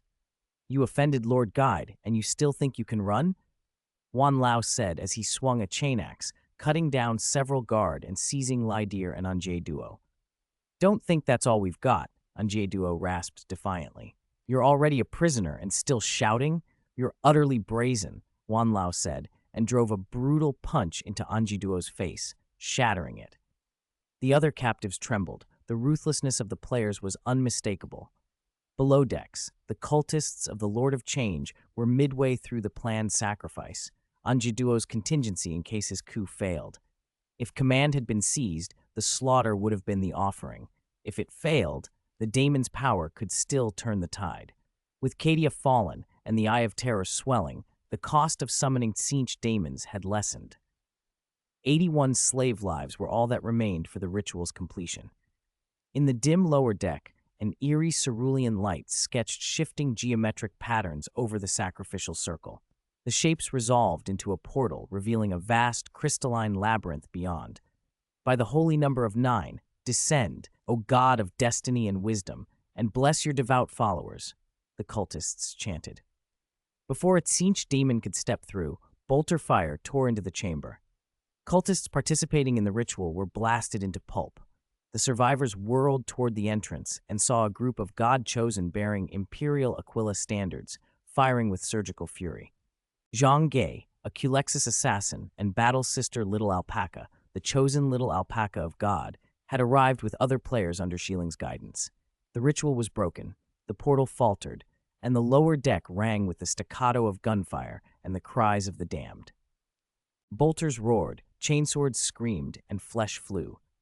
The players, led by Zhang Ge, descended on the cultists like wolves on a flock, slaughtering them without mercy.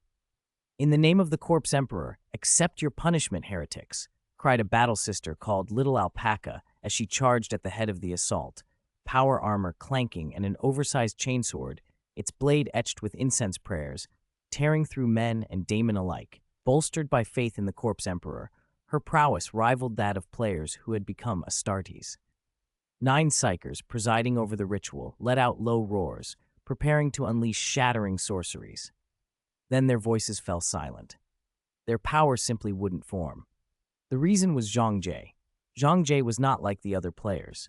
As a Culexus assassin, he could never become an Astartes.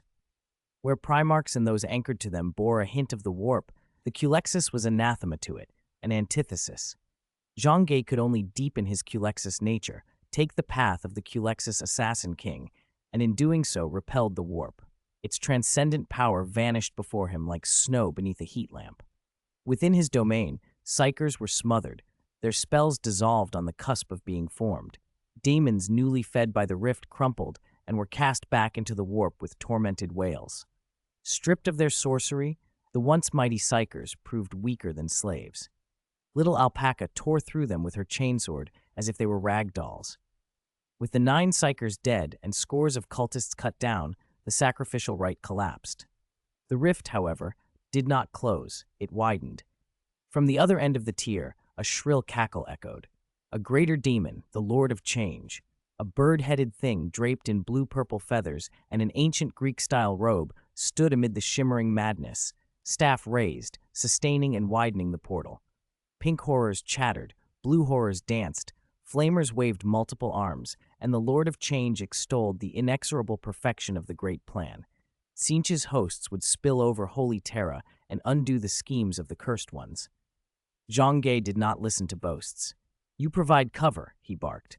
"I'll shut this down." Then he charged through the rift and drove his blade into the Lord of Change. Silence fell across the Tzeentch domain. No mortal had ever dared to cut into the presence of a greater demon. "Die, demon! For the Corpse Emperor! For the Omnissiah!" Zhang roared and struck again. His Culexus nature screamed through him. The Lord of Change shrieked in a pain no daemon was used to feeling. Without that sustaining mind, the warp portal began to buckle. Daemons of fear and flamers surged like a tide to protect their master. Zhang didn't retreat. He shouted slurs of faith and chaos alike, for the Corpse Emperor, for Khorne, for the Void's Nezuko, and cut down a dozen demons with cold efficiency.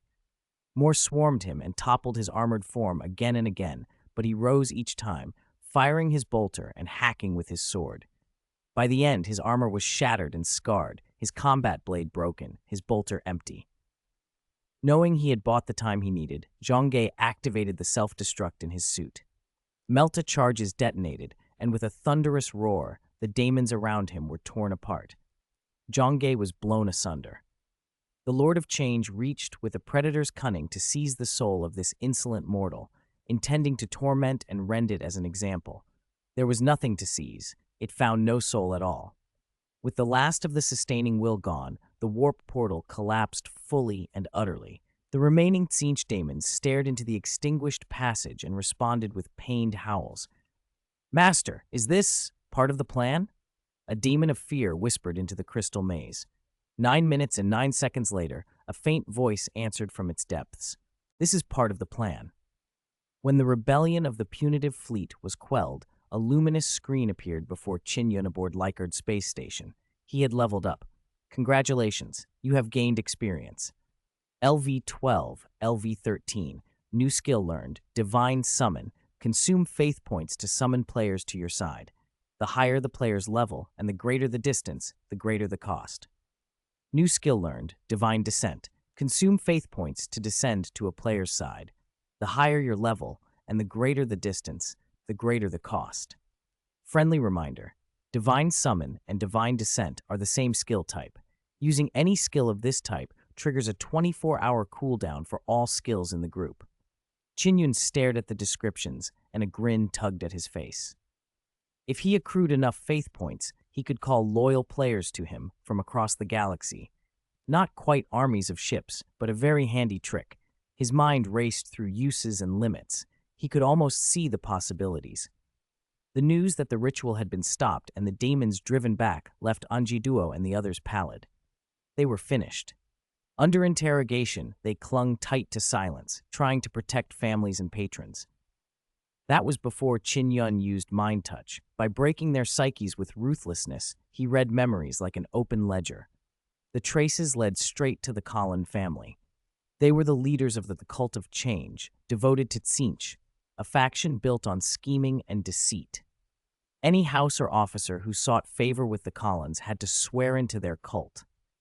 The Collins circle was rotten to the core. Shia's face turned hard when Qin Yun relayed the findings. She immediately ordered an astropath to send a transmission to Scintilla, warning the sector government, the Inquisition, the state church, and other relevant organizations. The Collin family was implicated in chaos worship. But the Collins had been in the shadows long enough to have eyes everywhere. The astropathic warning reached Scintilla, and the Collin informants already knew they were exposed. Rather than face arrest, the Collins struck first. They launched an armed uprising, and with shameless theater, painted themselves as victims of a smear campaign by the Navy and the Valancius family. They called on loyalists to rise, to punish those who abused the Corpse Emperor's name, and to restore the Colin family's honor. As expected of Tzeentch's adherents, their tactics were base and ruthless. Within weeks, hive cities across Scintilla burned in pitched street battles. The entire Calixis sector slipped into wide-scale war. In the Crystal Maze, the Lord of Change, Fateweaver Kairos, tugged at threads of destiny. His master had ordered him to uncover the origins of these so-called minions of the Corpse Emperor. First, he must learn their true names. Names carried secrets, and to possess a true name was to possess those secrets. Kairos traced the fate lines and peered along them. His 4 eyes widened in disbelief as he read the names revealed to him. One night output Slanesh 10 times. Going to arm wrestle Korn. I laugh at Wu-Mao's Tzeentch, fat face who kisses Nurgle madly. The Corpse Emperor is still charming, madly sucking Korn's dick. For all his age and guile, Kairos discovered there were still depths of absurdity that shocked him. These mortals, these named champions of the Corpse Emperor, were, in his view, more chaotic than chaos itself. He sniffed, as if catching the faint, unmistakable tang of Thousand Suns sorcery on the wind, and smiled a small, dangerous smile at the tangled beginnings of fate. Carlos's gaze landed on the Corpse Emperor's minion called One Night Output Slanesh 10 times. What a blasphemous name, he thought with amusement. A mischievous idea took hold. He was very curious what expressions the debauched daemons would pull when they learned the minion's name. Surely it would be spectacular. Carlos could feel the Thousand Suns bloodline in One Night Output Slanesh 10 times as clearly as if it were written on his skull. There was no doubt this was a Thousand Suns warrior. As he looked around, he noted several other of the Corpse Emperor's minions who bore the same pure, unblemished Thousand Suns lineage, no obvious mutations. Carlos's 2 heads, tufted with blue feathers, regarded the scene thoughtfully. The Thousand Suns were one of the 20 Astartes legions created by the Corpse Emperor, and they were dominated by psychers. From their inception, mutation plagued them. To try to prevent his son's degradation, Magnus had once bargained with the Lord of Change, giving up his right eye that had eased the mutations for a time. After the Horus heresy, however, the mutations returned with a vengeance. Ahriman, the Legion's first captain, searched everywhere for a cure. He gathered the most powerful sorcerers in secret and, bypassing Magnus, used the Forbidden Book of Magnus to cast what became known as Ahriman's rubric. Ahriman's intention had been simple: end the flesh's mutation. The result was only half successful. The spell did halt further mutation, but it did so by turning most of the Legion's warriors into dust and sealing their souls inside their armor, soulless automatons. Only a small minority of the Thousand Suns sorcerers survived, and those few gained greater power. Magnus was furious when he discovered what had been done. He nearly killed Ahriman before the Lord of Change intervened, and the punishment was commuted to exile. Exiled, Ahriman wandered the galaxy, constantly searching for a way to reverse the rubric. He later attempted a second rubric, hoping to undo the first at the cost of Magnus's life. Magnus, sensing the scope of the heresy, beat Ahriman and warped that attempt into a soul siphon that drew scattered soul fragments to complete Magnus himself. 2 such defeats did not deter Ahriman. He remained obsessed with restoring his legion. Carlos grinned inwardly. Ahriman should love these pure Thousand Suns, he thought. Perhaps he would lead Ahriman to the Calixis sector and see how the Corpse Emperor's emissary reacted. Wasting no time, Carlos wove a psychic letter and sent it by way of a daemon of fear to Ahriman. At that moment, Ahriman was preparing to head to Gomorrah, the Dark Eldar stronghold. Rumors and daemon whispers had reached him that the Eldar had mastered a new power, one that could defy death by restoring bodies whose souls still lingered in the world. If true, it might offer a way to recover the Thousand Suns turned to dust. Earlier, when the Death Guard had been newly formed, Ahriman learned through his agents that the Eldar had such a power. He led an ambush against the Death Guard, led by Yvraine in the Webway. The Thousand Suns beat the alien invaders and drove them to their knees. At a critical moment, Yvraine bargained. She claimed she could offer something that would make Ahriman laugh with joy. Using the power of the Eldar god of death, She restored the bodies of over a dozen rubric-affected Thousand Sons and cast them out of the webway. Ahriman, desperate to reclaim his brothers, abandoned the pursuit and rushed out to gather them. He realized then that the Eldar god of death might be the key to reversing the rubric. The Daemon of Fear delivered Carlos's psychic letter, but Ahriman, still smoldering with old grievance, tried to drive the messenger away. He threatened it, leave now or become a slave forever. He hated Carlos. It had been that two-headed blue-feathered bird, incarnate as the daemon Afgomon, who, allied with the Slanesh champion Lucius the Eternal, had tricked Captain Hathor Mott into altering the Book of Magnus and sabotaging the first rubric. Carlos had anticipated Ahriman's defiance. As Ahriman finished his threat, the psychic letter sprouted a mouth and shouted aloud, "Ahriman, you have brand new brothers, pure Thousand Sons, unblemished, no traces of mutation." At mention of his brethren, Ahriman's fury cooled. He frowned, took the letter, and read, "The Corpse Emperor's emissary, pure Thousand Sons, no mutation," he muttered. "This is good news. Even if I cannot yet reverse the rubric, I can seize pure gene seed and restore the Thousand Sons' strength." Replenishing the Legion had become nearly impossible. After the first rubric, those who had been turned to dust could no longer provide gene seed. The surviving sorcerers, when they died in battle, could yield some gene seed from their chests, but mutation made usable samples rare. Pure gene seed could change everything. Still, Ahriman did not trust Carlos. He imagined some conspiracy behind such convenient information. He would follow his own plan.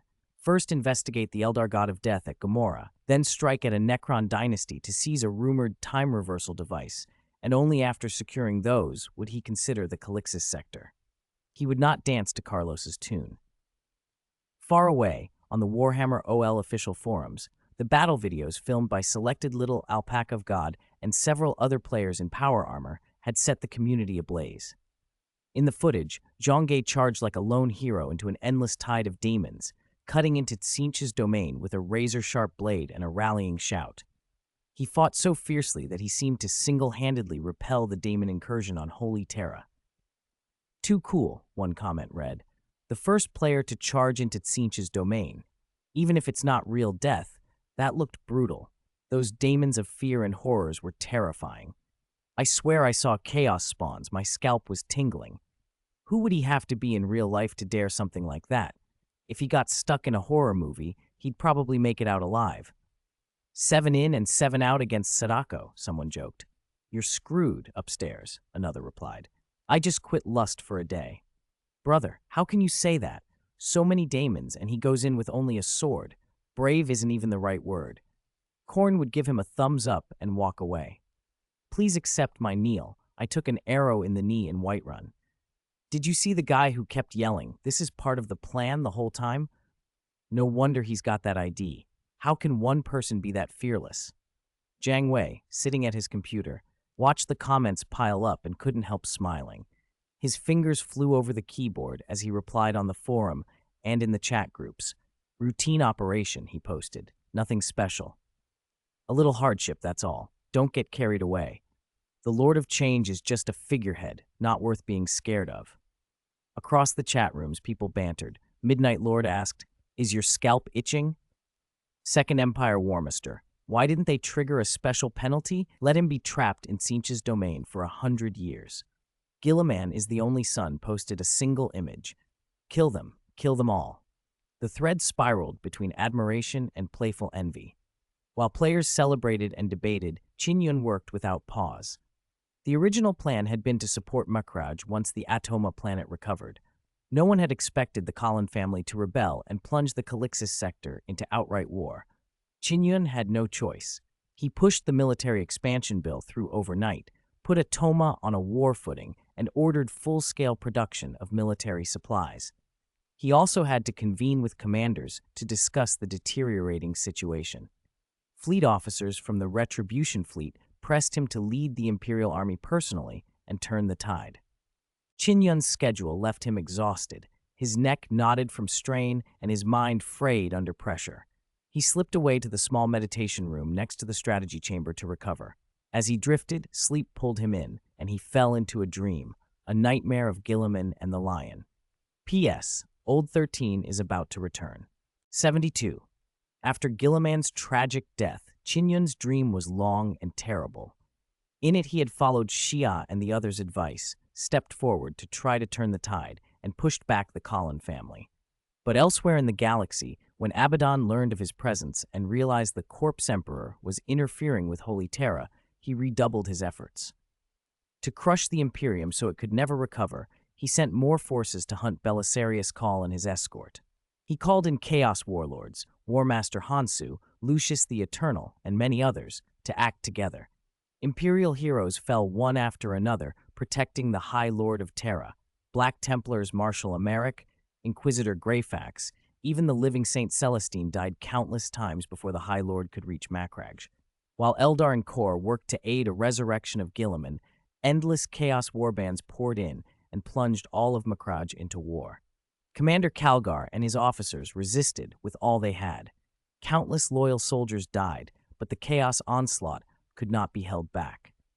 A squad of Black Legion berserkers slipped past Calgar's lines, destroyed the armor of fate, and cleaved the Primarch's head from his shoulders with a single blow.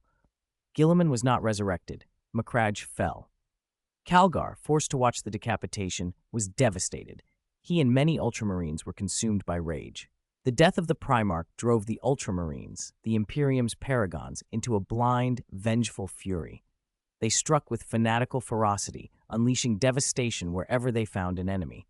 Macragge was shattered. Unsatisfied, the Ultramarines launched a crusade of vengeance, pouring the martial might of Ultramar's 500 worlds into endless slaughter. Great names, Calgar, Sicarius Ventress, became lost in bloodshed. Pursuing chaos, they were ensnared by Khorne and turned into slaughtering engines. Commander Calgar, swallowed by the frenzy, became a slave to chaos. With Gilliman gone, the Imperium splintered. The strongest Ultramarines went mad and issued exterminatus without mercy. The galaxy erupted in fire and anarchy. When Lionel Johnson, Primarch of the First Legion, returned, he found devastation. Brothers who had betrayed the Emperor and the Imperium now rampaged across Holy Terra. More than half the galaxy was aflame. Demons were everywhere. The Lion poured himself into gathering the remaining forces and fighting on every front, but communications had collapsed. The Astronomicon could not guide them, and the Imperium's structure unspooled. Ultimately, he was beset by Angron, the living fury of the Butcher's Nails, and a Khorne demon horde. Under cover of the fallen angels, the Lion fled grievously wounded, and everything he had fought for lay in ruins. On Baal, there was no salvation from the Indomitus Crusade that should have come. The Blood Angels and their successor chapters fought to the last and died in madness. Sanguinius's corpse was devoured by the swarm. The Tyranids spawned terrible biomorphs. In the Calixis sector, Qin Yun had seen different fortunes. The War Masters, Zhong Ge and the others, harvested STCs and Xenos tech for shielding, and their technology grew ever mightier. Dora, Old Bird, and other industrial and technical players built fortresses, Colossus fleets, interstellar Death Stars, and stellar wave cannons. Plans for Gundam-scale constructs and webway redevelopment were even on the table. But without a Primarch to draw the wrath of the Chaos Gods, when Calgar fell, when the Lion was mortally wounded, and when Dante died in battle, the Chaos Gods focused their full malice on the Calixis sector. They tempted the ignorant into revolt, loosed plagues that birthed panic, and unleashed vast, endless demon hosts. Qin Yun fought until he was exhausted. At first he gained ground, tormenting demons, outmaneuvering their cults, but the Eye of Terror expanded inexorably and the demon's strength swelled. His hard-won technologies were corrupted or crushed by the transcendent power of the warp. His territory shrank until he was driven back to the Atoma planet. Finally, he stood against Abaddon himself, inflated by the favor of the Chaos Gods. Qin Yun managed to grievously wound the undefeated Warmaster, but at terrible cost. He was beaten into a ruin, much like Sanguinius before him. The galaxy fell into despair, a playground for the Chaos Gods. The dream ended with humanity consumed, the last of the Emperor's light snuffed. A black sun rose over Terra, and the galaxy burned to ashes. Qin Yun woke with a start, his back slick with sweat. He possessed the power of prophecy and knew this dream was likely a sliver of the future. Destiny was precise. Even the Chaos Gods and the Emperor did not hold all the threads. No one could predict the exact butterfly effect the arrival of Qin Yun and the players would have on this universe. I have to go to Macragge. I have to see Gilliman resurrected in person, Qin Yun muttered. Fear sat heavy in him. If they failed, the players could always leave, but for him the stakes were different. The development of the Atoma planet had finally taken hold. The Calixis sector was at war, but the Imperial forces had not utterly collapsed and were still locked in deadly struggle with the Colin family. If he sent players to Macragge, he could use the Holy Descent skill to move back and forth and influence both fronts. Guide, sir, Ainge's voice called from outside the lounge. What's wrong? Qin Yun replied. The meeting is about to begin. Do you want to delay it? No, I'll be right there. Qin Yun rose and gathered himself while he washed up. At the meeting, he did not allow debate. He announced his decision. I intend to lead a force to reinforce Macragge. A stunned silence spread through the room. Why would the guide cross half the galaxy to Macragge? It was the home of the Ultramarines with many successor chapters. Surely they could handle their own defense? Sir, Shia said, the Calixis sector is ravaged by war. Those mired in despair need your help. I have no choice, Qin Yun said. You cannot be abandoned. Fragmented and scattered resistance will only burn out and save no one. Save the people of Calixis, Xia pleaded. The rebellion, stoked by the Colin family, will cause countless deaths. You are the only one who can stop it, sir. Qin Yun shook his head. The High Lord of Terra is trying to resurrect the Primarch of the Ultramarines. The Imperium is collapsing. I cannot save the entire Imperium, but if Robot Gilliman returns, there will be hope. The Black Legion intends to stop him. I must go to ensure a son of the Emperor is brought back. Captain Losa will remain to hold our home, Qin Yun continued. I promise that once the battle for Macragge is over, I will return at once. I will not abandon you, nor the people of this sector. He persuaded the council. Preparations began to reinforce Macragge. After the meeting, Qin Yun posted a new mission. Mission: reinforce Macragge. High Lord of Terra Belisarius Call is en route to Macragge with the armor of fate. Pursuers sent by Great Raider Abaddon are relentless, and the Chaos Gods watch humanity's last struggle. We must ensure the armor of fate reaches Macragge intact, and that Ultramarines Primarch Robot Gilliman is successfully resurrected. Players wishing to depart for Macragge may register with Major General Ainge. Registration requirements: Level 10 or above. Minimum reward: 25,000 contribution points, 300 honor points. Additional rewards calculated per chaos enemy eliminated. Players who make significant contributions to the Primarch's resurrection will receive special rewards. Thought for the day: loyalty is our life. Thank you all for your support. Let's go. 73. Preparation. This restriction would inevitably filter out a large number of players, but it was unavoidable. The punishment fleet Xia had brought was small and had limited cargo capacity. Traveling to Macragge took time, and this support mission required enormous amounts of military supplies, firearms, ammunition, tank transports, mecha fighters, and more. They also had to carry the Astartes grown from player gene seed, plus a fully armed Astartes legion. If everything went smoothly, they could make Macragge in a week. If not, a month might not be enough. Every inch of space on the fleet had to be used for supplies. There was no room to provide training grounds for low-level players. That would be wasting valuable cargo space and time. By staying at Atoma, low-level players could spend that time training, running missions, and quickly reaching level 10. Besides, Qin Yun had the sacred summons. If the battle became desperate and low-level players were needed as cannon fodder, he could consume faith points to summon them. Whether the new players went now or stayed behind made little difference. The 7th batch of Emperor's cannon fodder logged in on the second day of the slot distribution. Qin Yun had decided the Imperial Glory's praying sanctuary was too cramped, so he spent faith points to set the Grand Cathedral of Tyrene Hive City as the login point. It was a wise choice. The cathedral was vast compared to the praying sanctuary and was completely jammed with new players. Staring up at the statues, smelling the incense, and hearing the chanting servo skulls, the newcomers wore expressions of stunned disbelief. A few slapped themselves to test the realism and grimaced in genuine pain. Others ducked into a corner and tried more indecent experiments.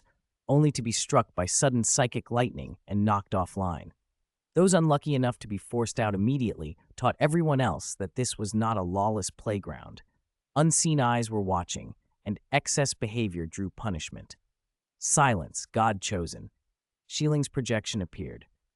The newcomers quieted. They had all read Jushiro's strategy posts and knew what was coming.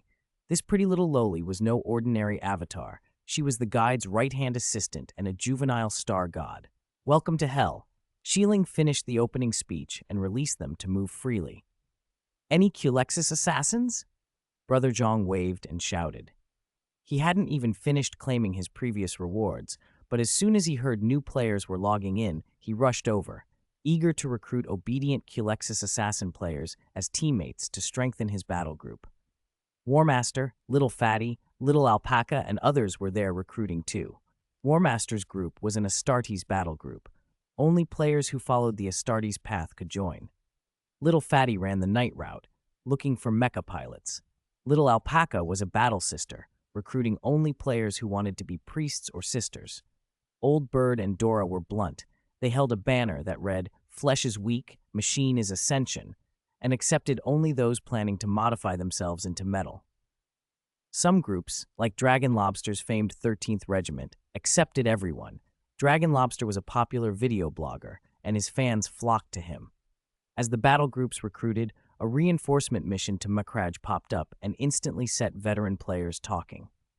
Reinforce Macragge? Is this the plot where Guilliman, the Ultramarines Primarch, is resurrected? I want to see the Chaos Fool who dared attack a Primarch. The Emperor's Old 13 are prepping for resurrection, while our Guide's Old 13 are still trying to snag a slot. The 7th batch of slots has been distributed, and Old 13 still doesn't have one. I saw him screaming in the group chat earlier. Poor kid, he still hasn't gotten one since the first batch. Do you think he'll get one by the 9th time? If that happens, we might have to call the Inquisition. The banter rolled on. As soon as the mission posted, eligible players rushed to Aang to sign up. Nobody wanted to miss an exciting plotline, and important plots often came with generous rewards. The newly slotted players, however, wailed. Why the level 10 restriction? I can be a human bomb for you guys. Furious, trembling, and cold. When will level discrimination end? After a good cry, they accepted their fate and used it as fuel. They conceded that their weakness kept them out of the Gene Primarch Guilliman resurrection arc, but they refused to miss future plotlines, such as the Regent's pilgrimage to Terra. Because the game had spread largely through the Warhammer community and a large number of slots had been given this time, many players recognized one another. Nice, nice. If this is as realistic as they say, the wonders we build will rival anything from past games, said a new player called MC Myth, already scheming. 2 followers behind him nodded, fans of sandbox titles like Stellaris and Minecraft who lived to dig into lore, build wonders, and optimize farming. They had signed up for the fully realistic VR experience and were thrilled to be selected. Boss, which battle group should we join? One asked. Definitely Dora Workshop, MC Myth said. I read they're the richest. We need resources to build.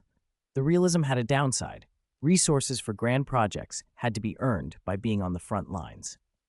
After sorting the new recruits, veteran players prepared for the Macragge run. The Black Legion hunt for Belisarius Cawl and his party promised non-stop heavy fighting once they arrived. Brother Zhang went to claim the mission reward. The Star Realm Knight Corps had promised the player with the greatest contribution, a holy relic. And they kept their word. Brother Zhang received a suit of power armor from 1,000 years ago.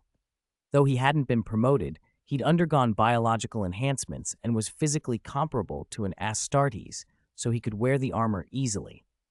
The ancient suit sparked instant envy.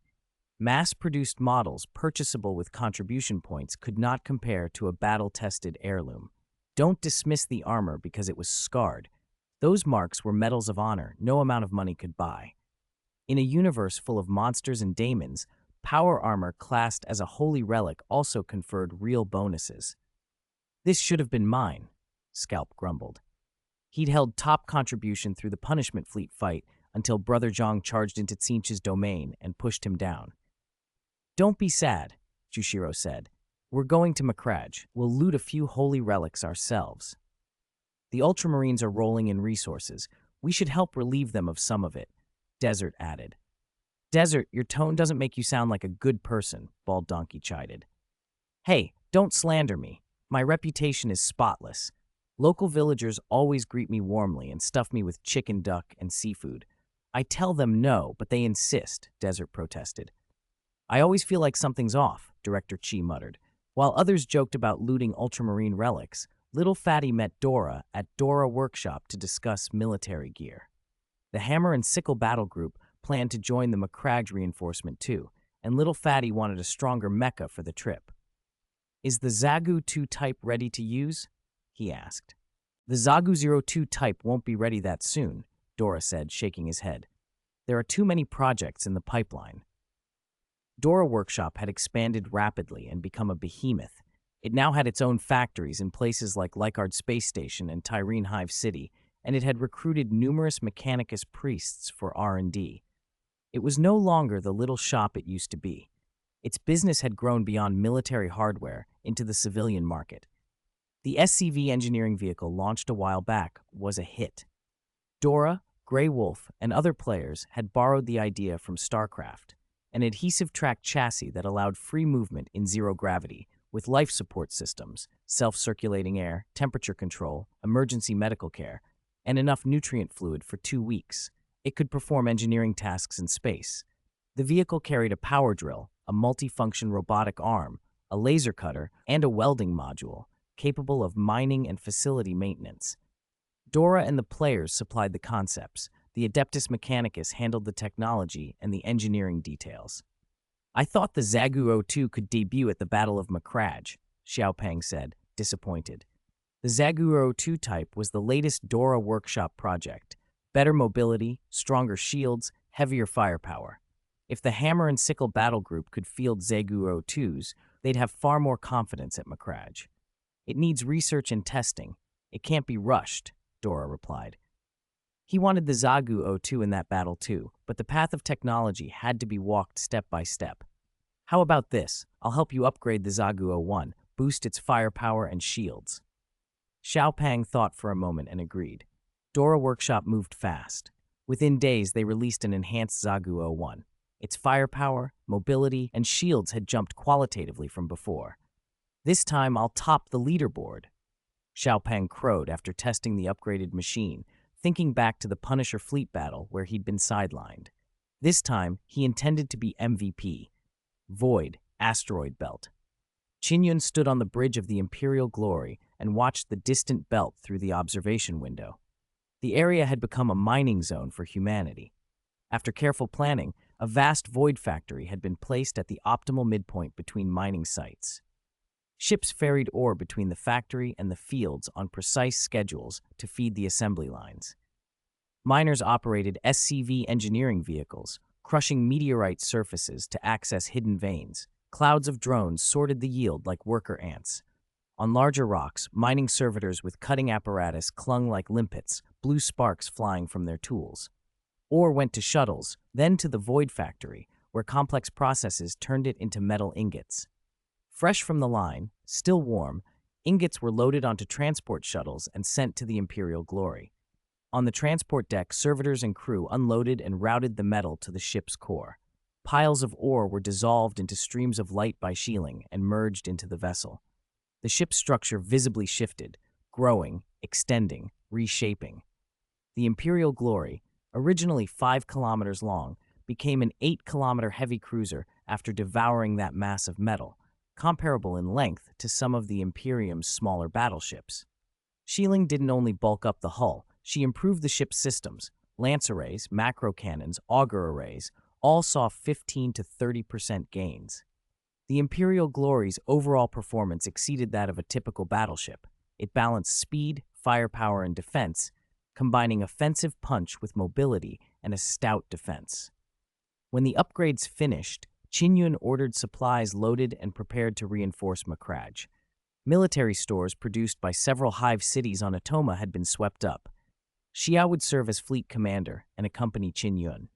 The Astartes grown from player gene seed had been awakened, 2,000 of them in all, the rough equivalent of 2 warbands. The downside, they were all fresh recruits. That 2,000 was only the first batch.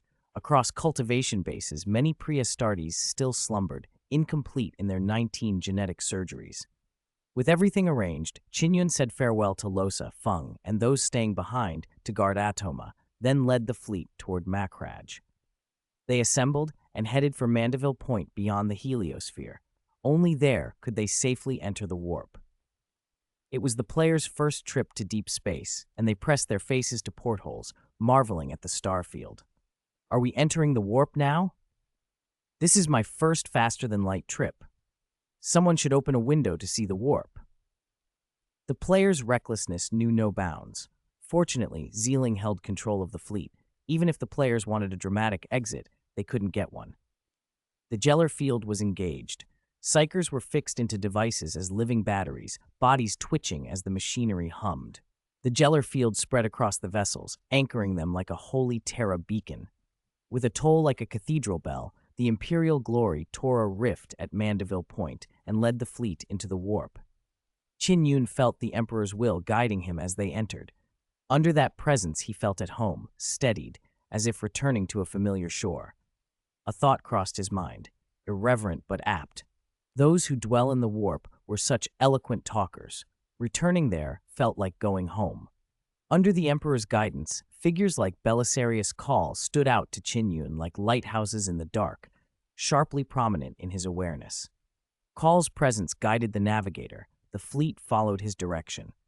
They cut through warp storms that would terrify lesser ships and threaded the shifting seas of Tsinch with ease. After 5 days, they reached a world called Valoris. Through the Emperor's revelation, Qin Yun knew a webway entrance lay there. An ordinary human vessel could never have used it, but with Sheeling's help, it was possible. Sheeling, using the star god's powers, forced the webway gate open on Valoris. Inside the webway lay the broken remnants of Eldar cities and the shadows of chaos daemons in ruined streets. Under the Emperor's protection, the fleet passed safely through the treacherous corridors, heading for Makraj. 2 days later, they ran into Belisarius Cawl and his retinue, locked in combat within the webway, assailed by several chaos warlords and their demon hosts. Among their attackers was Lucius the Eternal, the very Lucius Qin Yun had once dreamed of. P.S. I owe the Demon Lord a bonus chapter for monthly votes, which I'll make up after the launch on Monday, adding one more chapter to the daily 10,000-word base. I'll ask my boss for tomorrow and the next day off so I can focus on the launch and the bonus chapters. 75. Celestine's Shock. The Eldari had once been the undisputed masters of the galaxy. They inherited many legacies from the old ones, and the webway was among the greatest. In the height of the Spirit Race Empire, Eldari artisans had raised crystal and wraithbone cities at the webway's nodes. After the Great Fall, the webway was torn apart and countless grand cities were abandoned. Twilight City was one of them.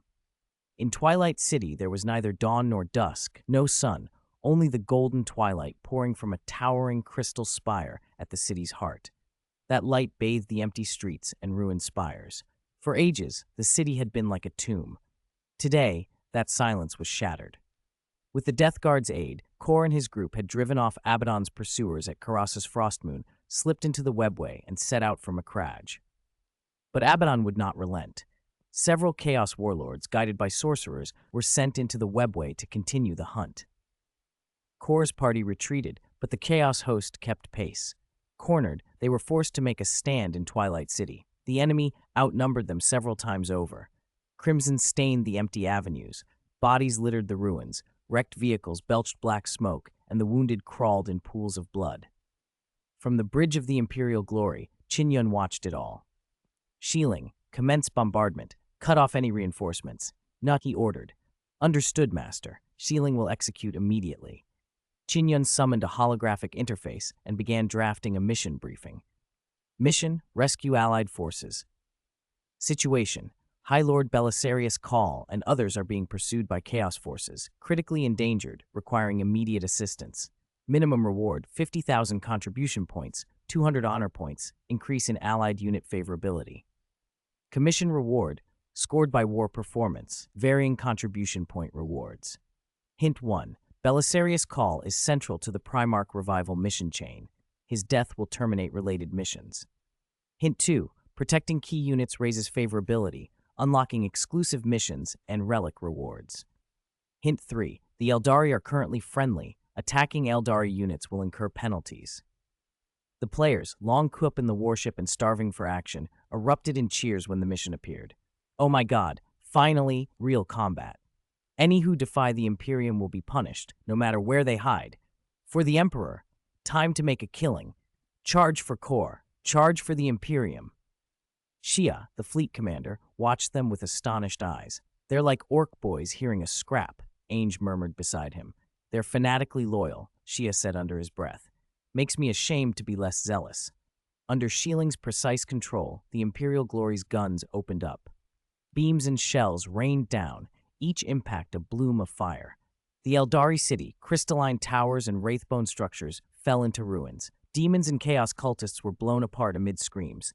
The sudden arrival of Imperial reinforcements visibly buoyed both the Eldari defenders and the Imperial troops. Press the attack. Spill their blood. Qin Yun gave the order, and the players and Astartes' forces poured into the streets. Horns blared as the hammer and sickle battle group struck first. Pilots in towering, enhanced Zagu 01 mechs, over 20 meters tall, unleashed torrents of fire. Giant autocannons and heavy laser batteries roared. Explosions shook the ruined blocks. In the Omnissiah's name, reduce them to ash, Xiaopeng shouted, grinning as his comrades roared and brought their mechs to bear. Around the Zagu 01s, Astartes Legion troops in Tomorrow Series exoskeletons laid down, suppressing fire with shoulder-mounted heavy guns and lasers. Chainswords and circular saws screamed in close quarters. Any foe who closed with them was shredded. Next came the Emperor Neuma battle group, their armor a chaotic display of paint and hackneyed battle standards, some bearing images of Primarchs, the Emperor, or the double-headed eagle. They surged forward, bolt guns barking and chainswords flashing, shouting a ragged array of slogans. 2,000 Astartes recruits followed, unmarked by warband. To streamline command, Qin Yun split them into the 1st and 2nd regiments. Though recruits, they had undergone harsh conditioning before their surgical modifications. They knew combat basics, if not the instinctive, brutal grace of veteran Astartes. They pinned the enemy with bolt guns, flamers, and plasma weaponry. Qin Yun himself took to the sky. He unfurled wings and launched from the Imperial Glory, then descended like a meteor, slamming into the ground. The impact cracked the wraithbone paving. Demons and chaos minions nearest the strike were flung aside. Sanguinius? A chaos warrior shrieked in panic. Wrong guess, Qin Yun replied. He reached out and unleashed the skill Brainburst. A hazy light curled around the warrior's head before it detonated, his skull exploding in a grotesque spray. Both sides stared at Qin Yun in stunned silence. Rumors spread through the ranks. An angel of light. Eldrad Ulthran, the great seer of Usve Arc world and the most far-seeing of the Eldari, felt something extraordinary. Eldrad, who had foreseen much across the ages and meddled in many fates, perceived an anomaly in destiny's weave. The power of the human emperor shimmered within this man. The flames of destruction had burned away the paths fate normally laid bare. The fate of this emperor's angel could neither be read nor bent. Celestine's pupils narrowed. This unfamiliar warrior bore pure white wings like her own. For a split second she suspected a trick. Could he be a chaos mockery? But the imperial might pouring from him extinguished that doubt. "Who are they?" Greyfax asked, watching God-chosen pass her, shouting "Long live the Emperor" as they bounded into battle. Amaric, Marshal of the Black Templars, frowned too. A veteran of 1,000 battles, Amaric could tell these Astartes were green. Their various costumes and exuberant behavior spoke of limited battlefield experience. The uniformed contingents fought with the raw, unpolished zeal of the newly forged. "They're here to help," Celestine said. Her voice carried an acknowledgement of Qin Yun's identity without needing full explanation. "Slay these heretics who turned on the Emperor." Sard, a dreadnought of the Star Realm Knight Corps, lumbered onto the field. His vox speakers bellowed in a voice like grinding stone. His heavy bolter spat death. Enemies struck by it burst into bloody fragments. Losa, the first captain, had to remain on Automa to keep the peace, so Qin Yun had brought Sard and a handful of Star Realm Knights with him, to train the recruits and advise on the fight. Star Realm Knights? Americ read the device of Sard's armor and recognized the sigil. Sard, wrapped in the slaughter, noticed the Black Templars fighting alongside him. "Praise Dorn," Sard thundered through the dreadnought speakers, the audio slightly distorted. "A distant brother among us." The Black Templars, born of the second founding like the Star Realm Knights, answer to Rogel Dorn's legacy. Their first chapter master was Sigismund, Dorn's most favored son and the Emperor's first champion. "What exactly is going on? Are those Star Realm Knight recruits?" Americ asked. "No," Sard replied. "They are warriors of the God Emperor. There isn't time to untangle it now. We push the enemy back first, then I will explain." "Lucius, you are a coward."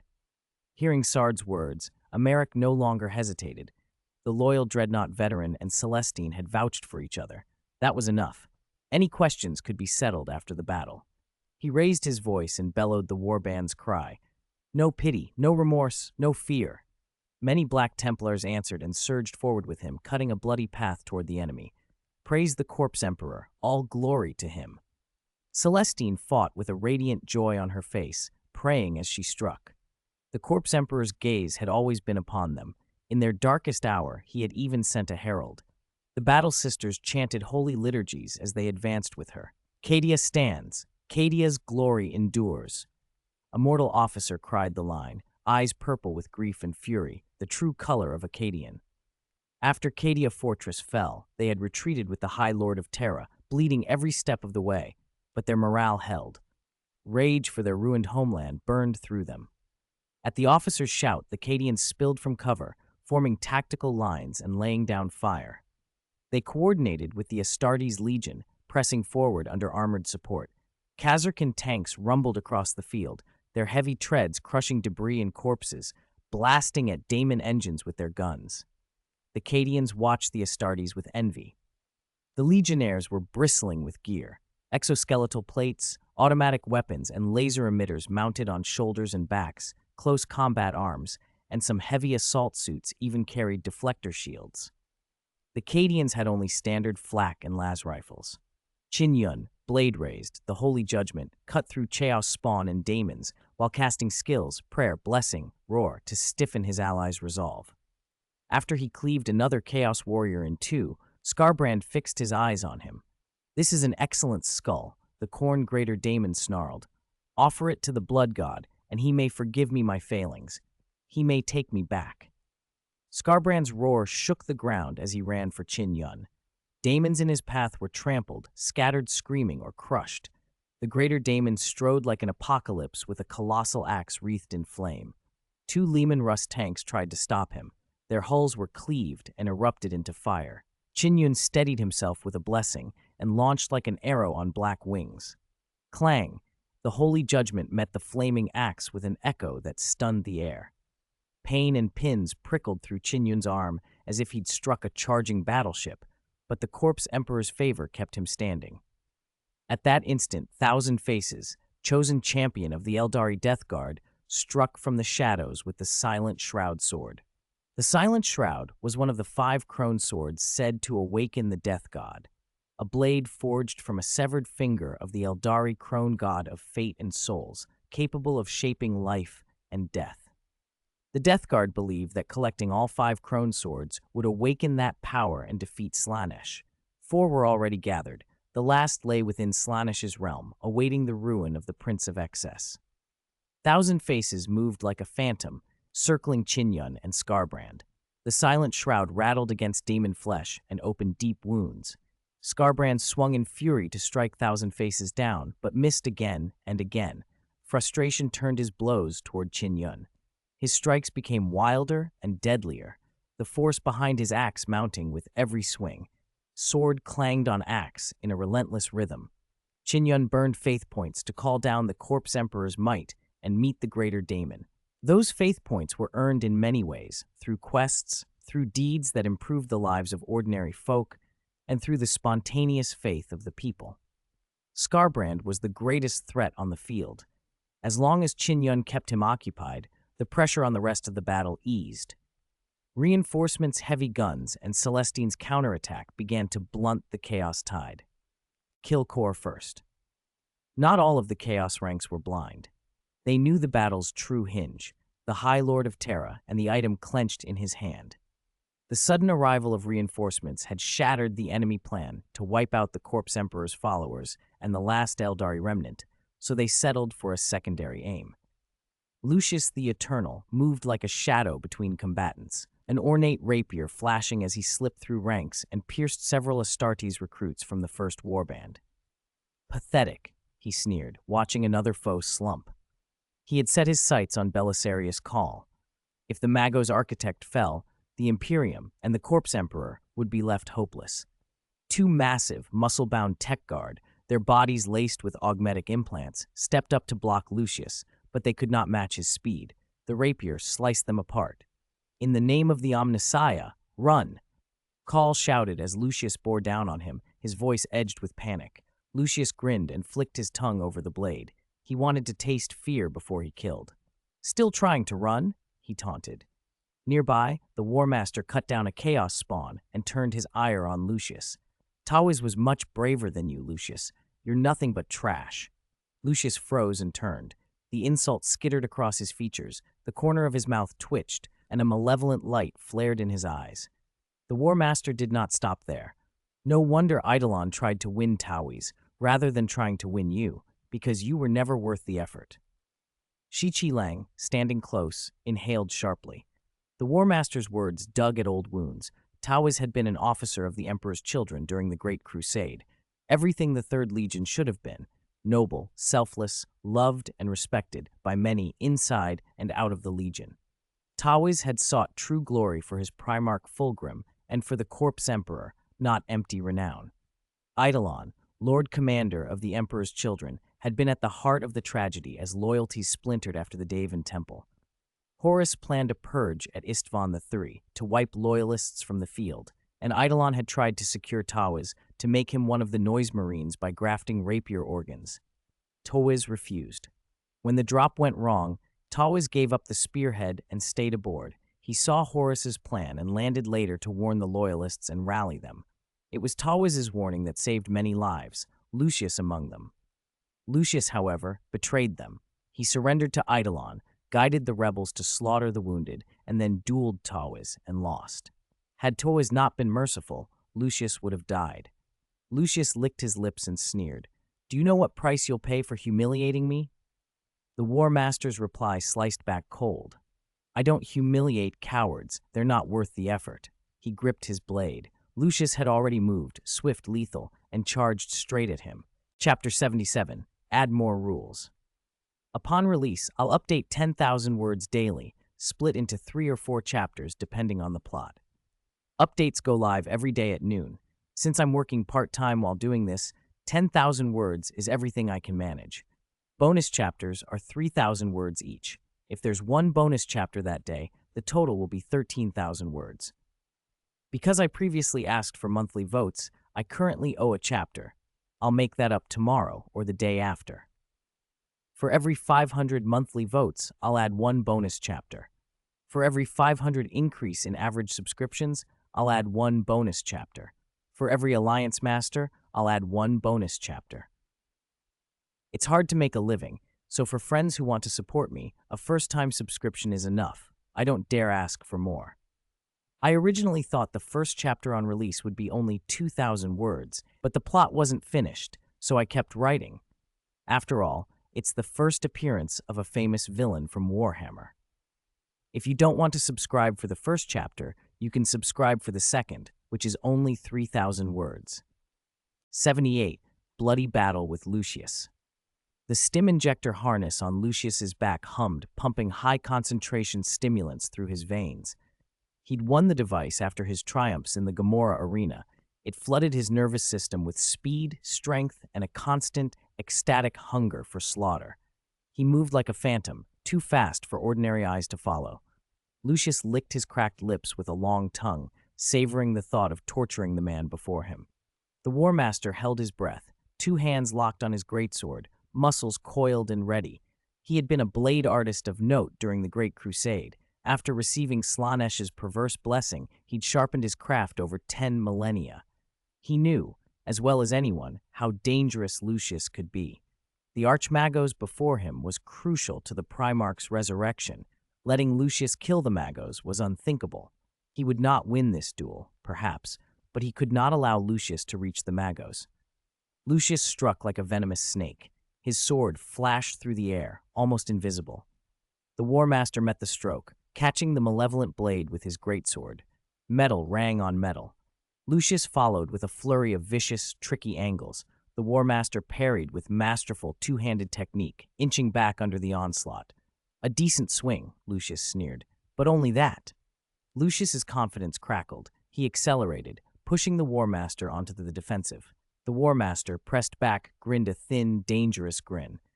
There were advantages in real combat. Taunts broke more than morale. They bent an opponent's rhythm, made their motions ragged. "You're no Tawiz," he called. Lucius's face twitched, a sliver of unease under the malice. "Tawiz is dead. I'm not." The War Master kept jabbing at old wounds. "Sorokin of the Raven Guard? Remember him? You lost to him twice. The second time he made it look like you were nothing." Lucius stiffened, his assault stuttering. The War Master exploited it, sweeping his blade in a horizontal arc. Lucius was forced to back away. The War Master's voice went on, cutting as any steel. Fulgrim favored Tawiz. Tawiz refused to betray the Emperor. You begged Eidolon for a shot at Istvan III. You crawled for a chance. Eidolon spat on you. Everything you are is built on Tawiz's stubbornness. Put you and Tawiz before Fulgrim and he'd pick Tawiz every time. Lucius hissed. Words appeared as visible ripples when he screamed, "I'll kill you!" His voice released crackling, destructive sound waves that shredded the shattered bone flesh around them. The War Master rolled with blade instincts and watched the psychic fragments turn to dust. He sprang back up and struck. Lucius parried, but was shoved off balance, staggering. "You're nothing to Tawiz," the War Master taunted. "In the Loyalist ranks, Tawiz would crush you. You rage because you know I speak the truth." Using momentum, the War Master pressed forward, ramming and thrusting, forcing Lucius farther back. A crouching horizontal cut bit toward Lucius. The eternally smiling Lord parried, then the War Master twisted, reversing his stroke, a razor-wire serration tearing through Lucius's neck guard. The serrations bit the supernaturally enhanced armor. With a keening of trapped souls, blood mixed with stimulants splashed over the plate. Lucius's armor, howling soul, was a prison of 10,000 tormented voices. Its blessing by Slanesh meant each kill left a wailing face upon the plate. Any who fell to Lucius's blade could still carry the lust for possession into their killers. Lucius shrieked, rage blooming into manic glee. "You made me bleed." The War Master swung again. Lucius ducked and lunged like a coiling snake. His elbow cracked into the War Master's waist, creating the opening he wanted. The longsword stabbed for the War Master's belly, a vicious, poisoned thrust. The blade tore through his abdominal armor and pinned him against a psychically infused bone wall. Heat and white-hot pain seared through him. Lucius had poisoned the blade. Neurotoxins crawled into flesh. "Your soul is mine now," Lucius crooned, intoxicated. "You will be mine forever, bound to despair until the stars die." The greatsword slipped from the War Master's hands. He spat a mouthful of blood and bared a face carved with resolve. "My soul belongs to the God Emperor," he rasped. Lucius replied with fanatic certainty, "No, now it belongs to me." The War Master's lips twitched into a feral smile, the plan born of grim calculation. "You're right to be close," he said softly. "You know it's dangerous to fight this near." Lucius narrowed his eyes. "What do you mean?" "Because if you were farther away, you might hesitate to." The War Master shifted and let the blade push forward, letting Lucius's sword pass deep through him. A rapid beeping rose from the War Master's armor. Lucius's pupils widened as recognition sank in. He lurched to pull away, but the War Master tightened his embrace, holding him fast. The countdown hit its mark. Boom! The warplate detonated in a deafening blast. Fire, steel, and screaming souls consumed both men as they vanished in the mushrooming flame. Around them, loyalists watched, shaken. The War Master had wired the self-destruct into his pattern long ago. To trigger it now, dragging Lucius to oblivion with him, required absolute conviction. It was the sort of loyalty that left men speechless. Nearby, Shichilang scowled as Eldrad Ulthran, with a casual wave, sent crystalline strands of psychic ice cutting through distant enemies. The old Eldari moved with such effortless elegance that every gesture was economy, no psychic overflow, no wasted flourish. Shi Lang's hand, still crackling with raw power, bristled at the quiet reproach. Your technique's decent, but your application is clumsy. Your movements too untidy, Eldrad observed. A pulsating Eldari glyph formed at Eldrad's fingertip and traced an arc into the air before Shi Lang. When he reached out, it dissolved into warm light and sank into him. A prompt whispered into his mind, "You have gained warp knowledge. Skill powers increased. Consumption reduced." Shi Lang's attitude shifted instantly to fervent reverence. Eldrad smiled, sensing in these fighters an echo of that angel he sought, a bridge, perhaps, to something greater. Even the most stinging words had purpose. Elsewhere, the battle surprised no one more than Qin Yun. Skarbrand, the exile, once a champion of the Brass Citadel, a terror even among daemons, had come down like a volcanic judgment. The wandering Thousand Faces had wounded Skarbrand and slipped away, leaving Qin Yun to take the brunt. The Khorne Greater Daemon smashed a flaming battle axe through spirit bone architecture, each blow cracking the very battlefield. Qin Yun tried to put distance between them, beating his wings, but Skarbrand's free hand caught his ankle and slammed him into the ground. One wing snapped, crimson soaked through his shattered armor. "Blood for the Blood God! Skulls for the Skull Throne!" Skarbrand roared, ready to finish him. Xiaopang didn't hesitate. He lit the thrusters on his Zaguo 1-type enhanced mech and barreled toward the demon, weapons hot. He'd been racking up kills, hoarding contribution points, and scheming for MVP. Facing a boss like Skarbrand, he'd thought victory was sure. Watching the War Master and the suicidal gambit had rattled him, but not enough to let Qin Yun die. The mech collided with Skarbrand, knocking him clear and giving Qin Yun a breath. The two titans tumbled through ruined halls, smashing columns and mosaics. Xiaopang brought his laser cannon to bear and fired at point-blank range. The beam seared off half the demon's head. For a moment, he felt triumph swell, then alarms screamed through the cockpit. The Zagu systems bled warnings, oil and sparks sprayed, damage climbed toward critical.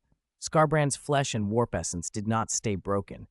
Daemons adapt. Within heartbeats, he regrew, swelling until he matched the Zagu's size. His ruined head knit and flared with sickly warp light. Omnissiah above, initiate reactor overload. Self-destruct now, Xiaopang barked. He triggered the core's meltdown. The enhanced mech became a furnace and then a sun. The explosion ripped the webway open with a black mushroom cloud and a roar that echoed like a god's laughter. Skarbrand howled as flame and shrapnel tore at him. At that moment, a volley of lances from the Imperial fleet, led by the cruiser Imperial Glory, slammed into the area. On the other side, Yvraine, Eldrad, and a ring of Eldari seers unleashed a tidal wave of synchronous psychic power. Together they sought to banish Skarbrand from the field and seal what remained of the demon into the Immaterium. The blood-soaked battlefield quieted in the wake of those detonations and lances, but the cost was written in smoke and ruin.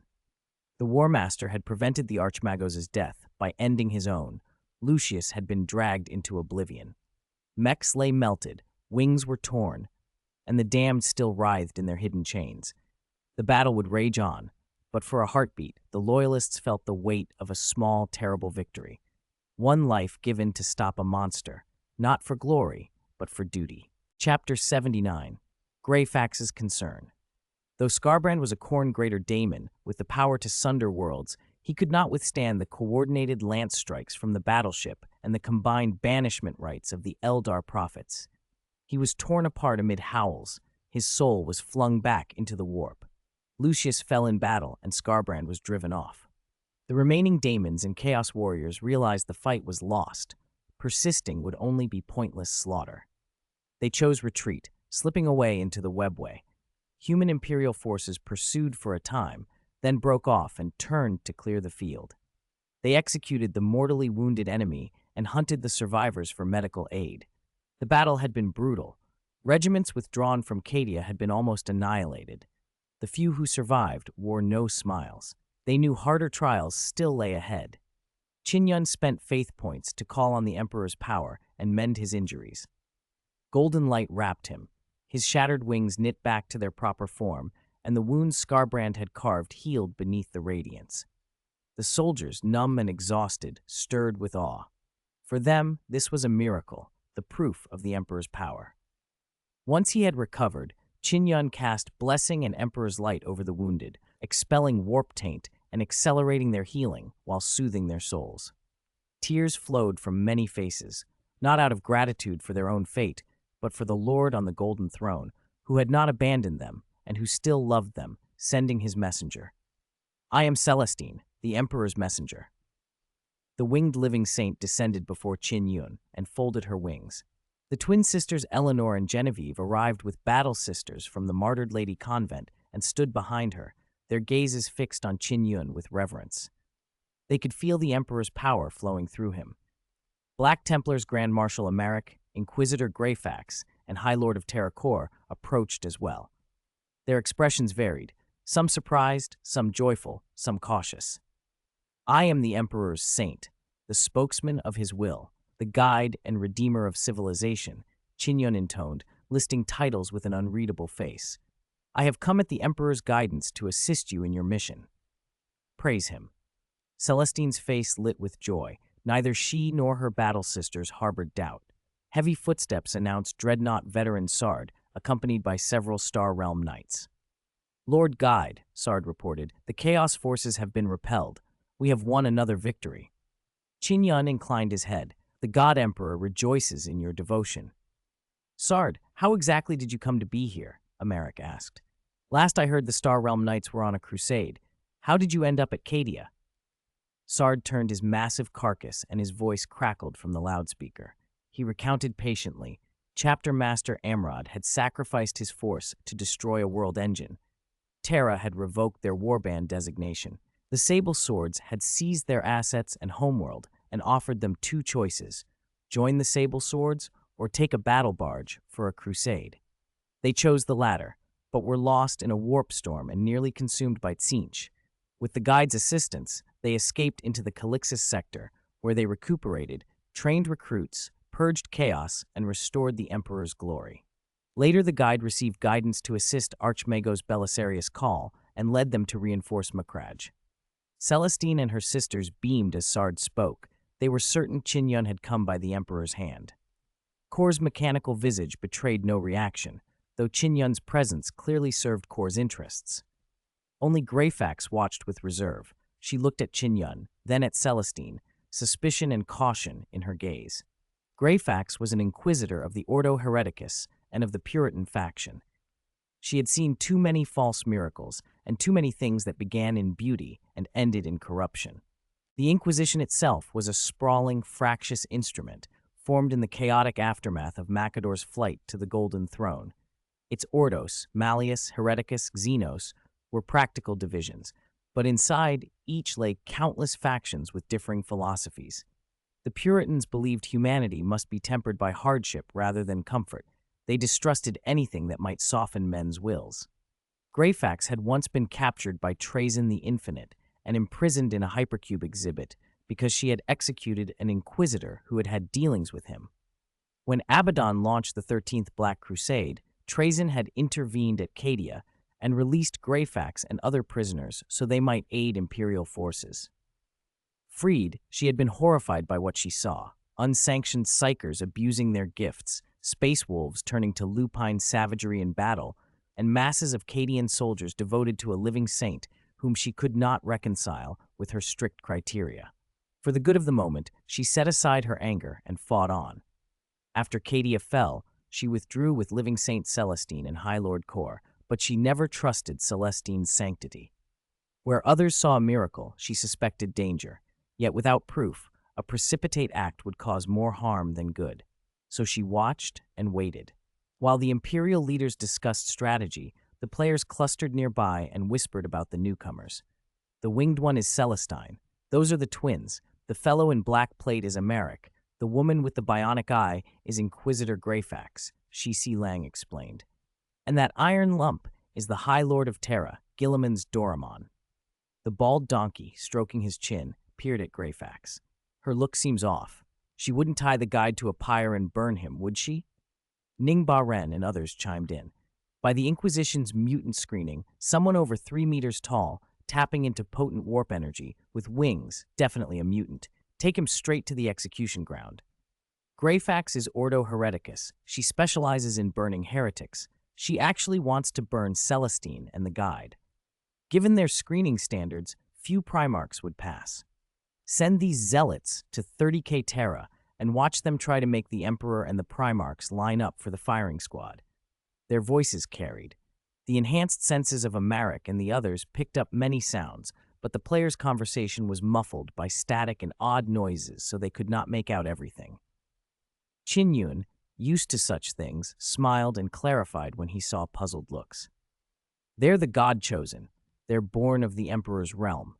Sometimes they talk strange, but you'll get used to it. Even Amaric and Greyfax were taken aback when Qin Yun explained that the God-chosen bought their gear with contribution points and could even go into debt to do so. Such fanatical loyalty, spending one's own rewards to serve, was alien even to some seasoned warriors. Qin Yun handed several data slates to Kor, Amaric, and Celestine. I've given you secondary command authority for this mission.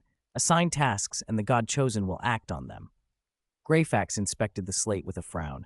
Issuing tasks makes them act? Yes, Qin Yun demonstrated. On the slate a task window opened. Task, clear the battlefield. The Great War has ended, but daemons still lurk in the ruins of Twilight City. They are minions of Abaddon the Great Raider, feeding him intelligence. Find and eliminate them. Task reward, 25,000 contribution points, 50 honor points.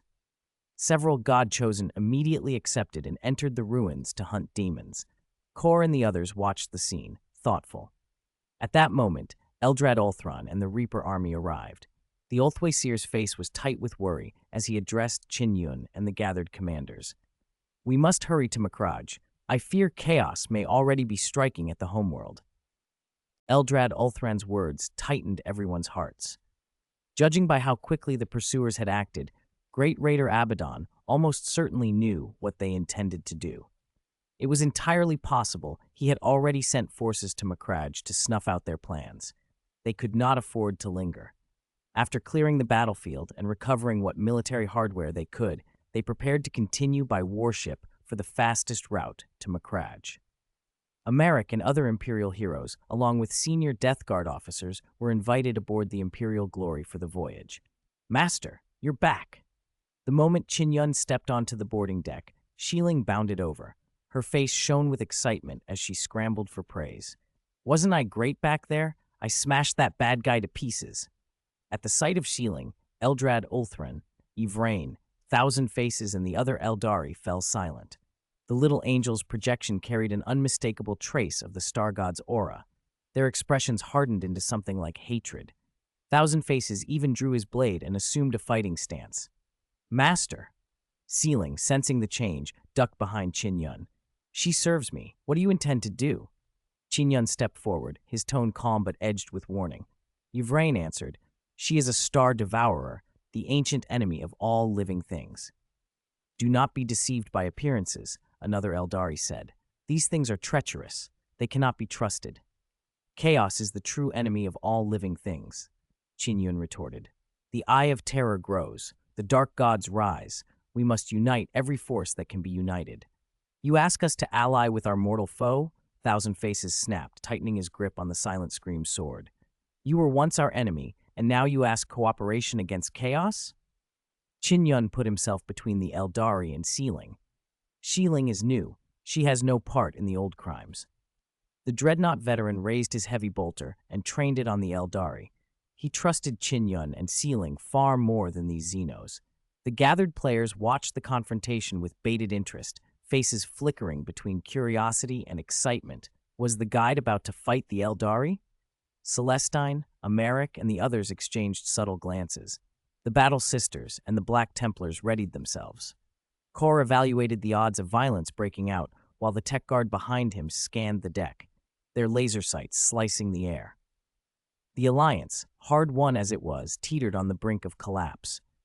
To save the galaxy, we must set aside old grievances, Greyfax said, echoing words the Eldari had once used on her.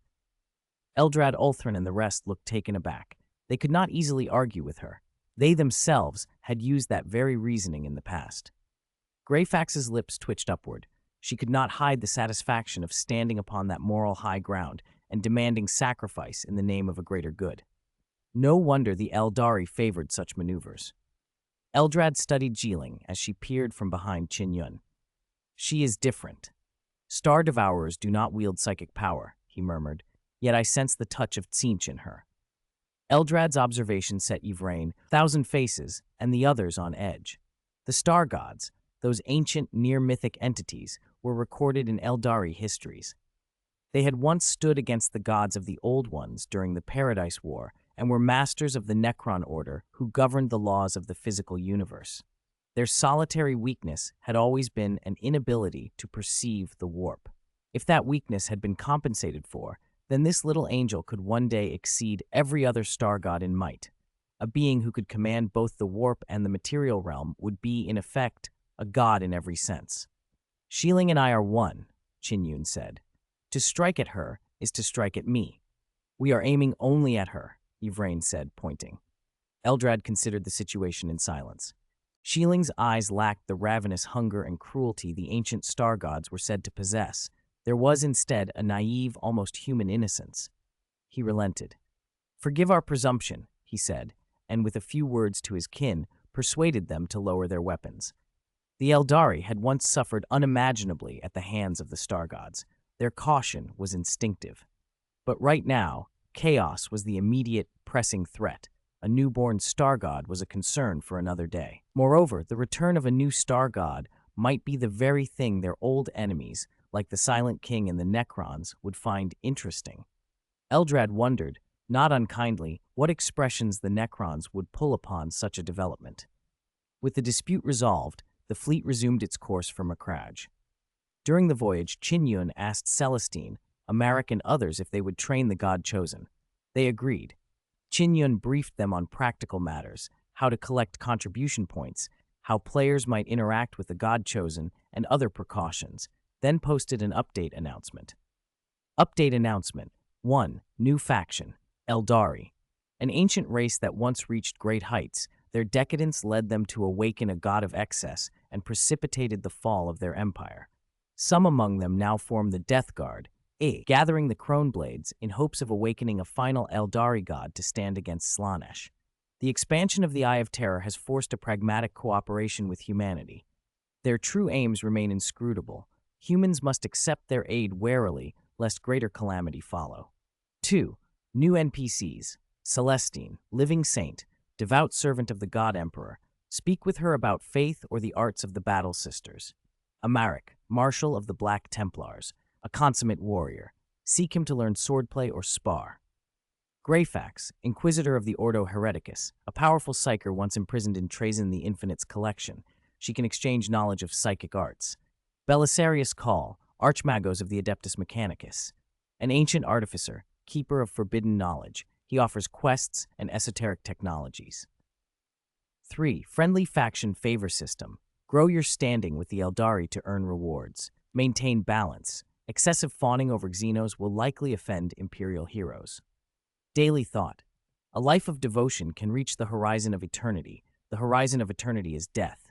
The announcement sparked an immediate uproar on the forums. Second Empire Warmaster. I haven't even logged in. When did this update drop? MC Myth. New NPCs? I'm still grinding at home, and you've already flown to Macragge? Purification Protocol main system. Gritting teeth. Why didn't I get tester access? Gielaman is the only son. You think you're miserable? I'm the most miserable. One night output. Slaanesh 10 times.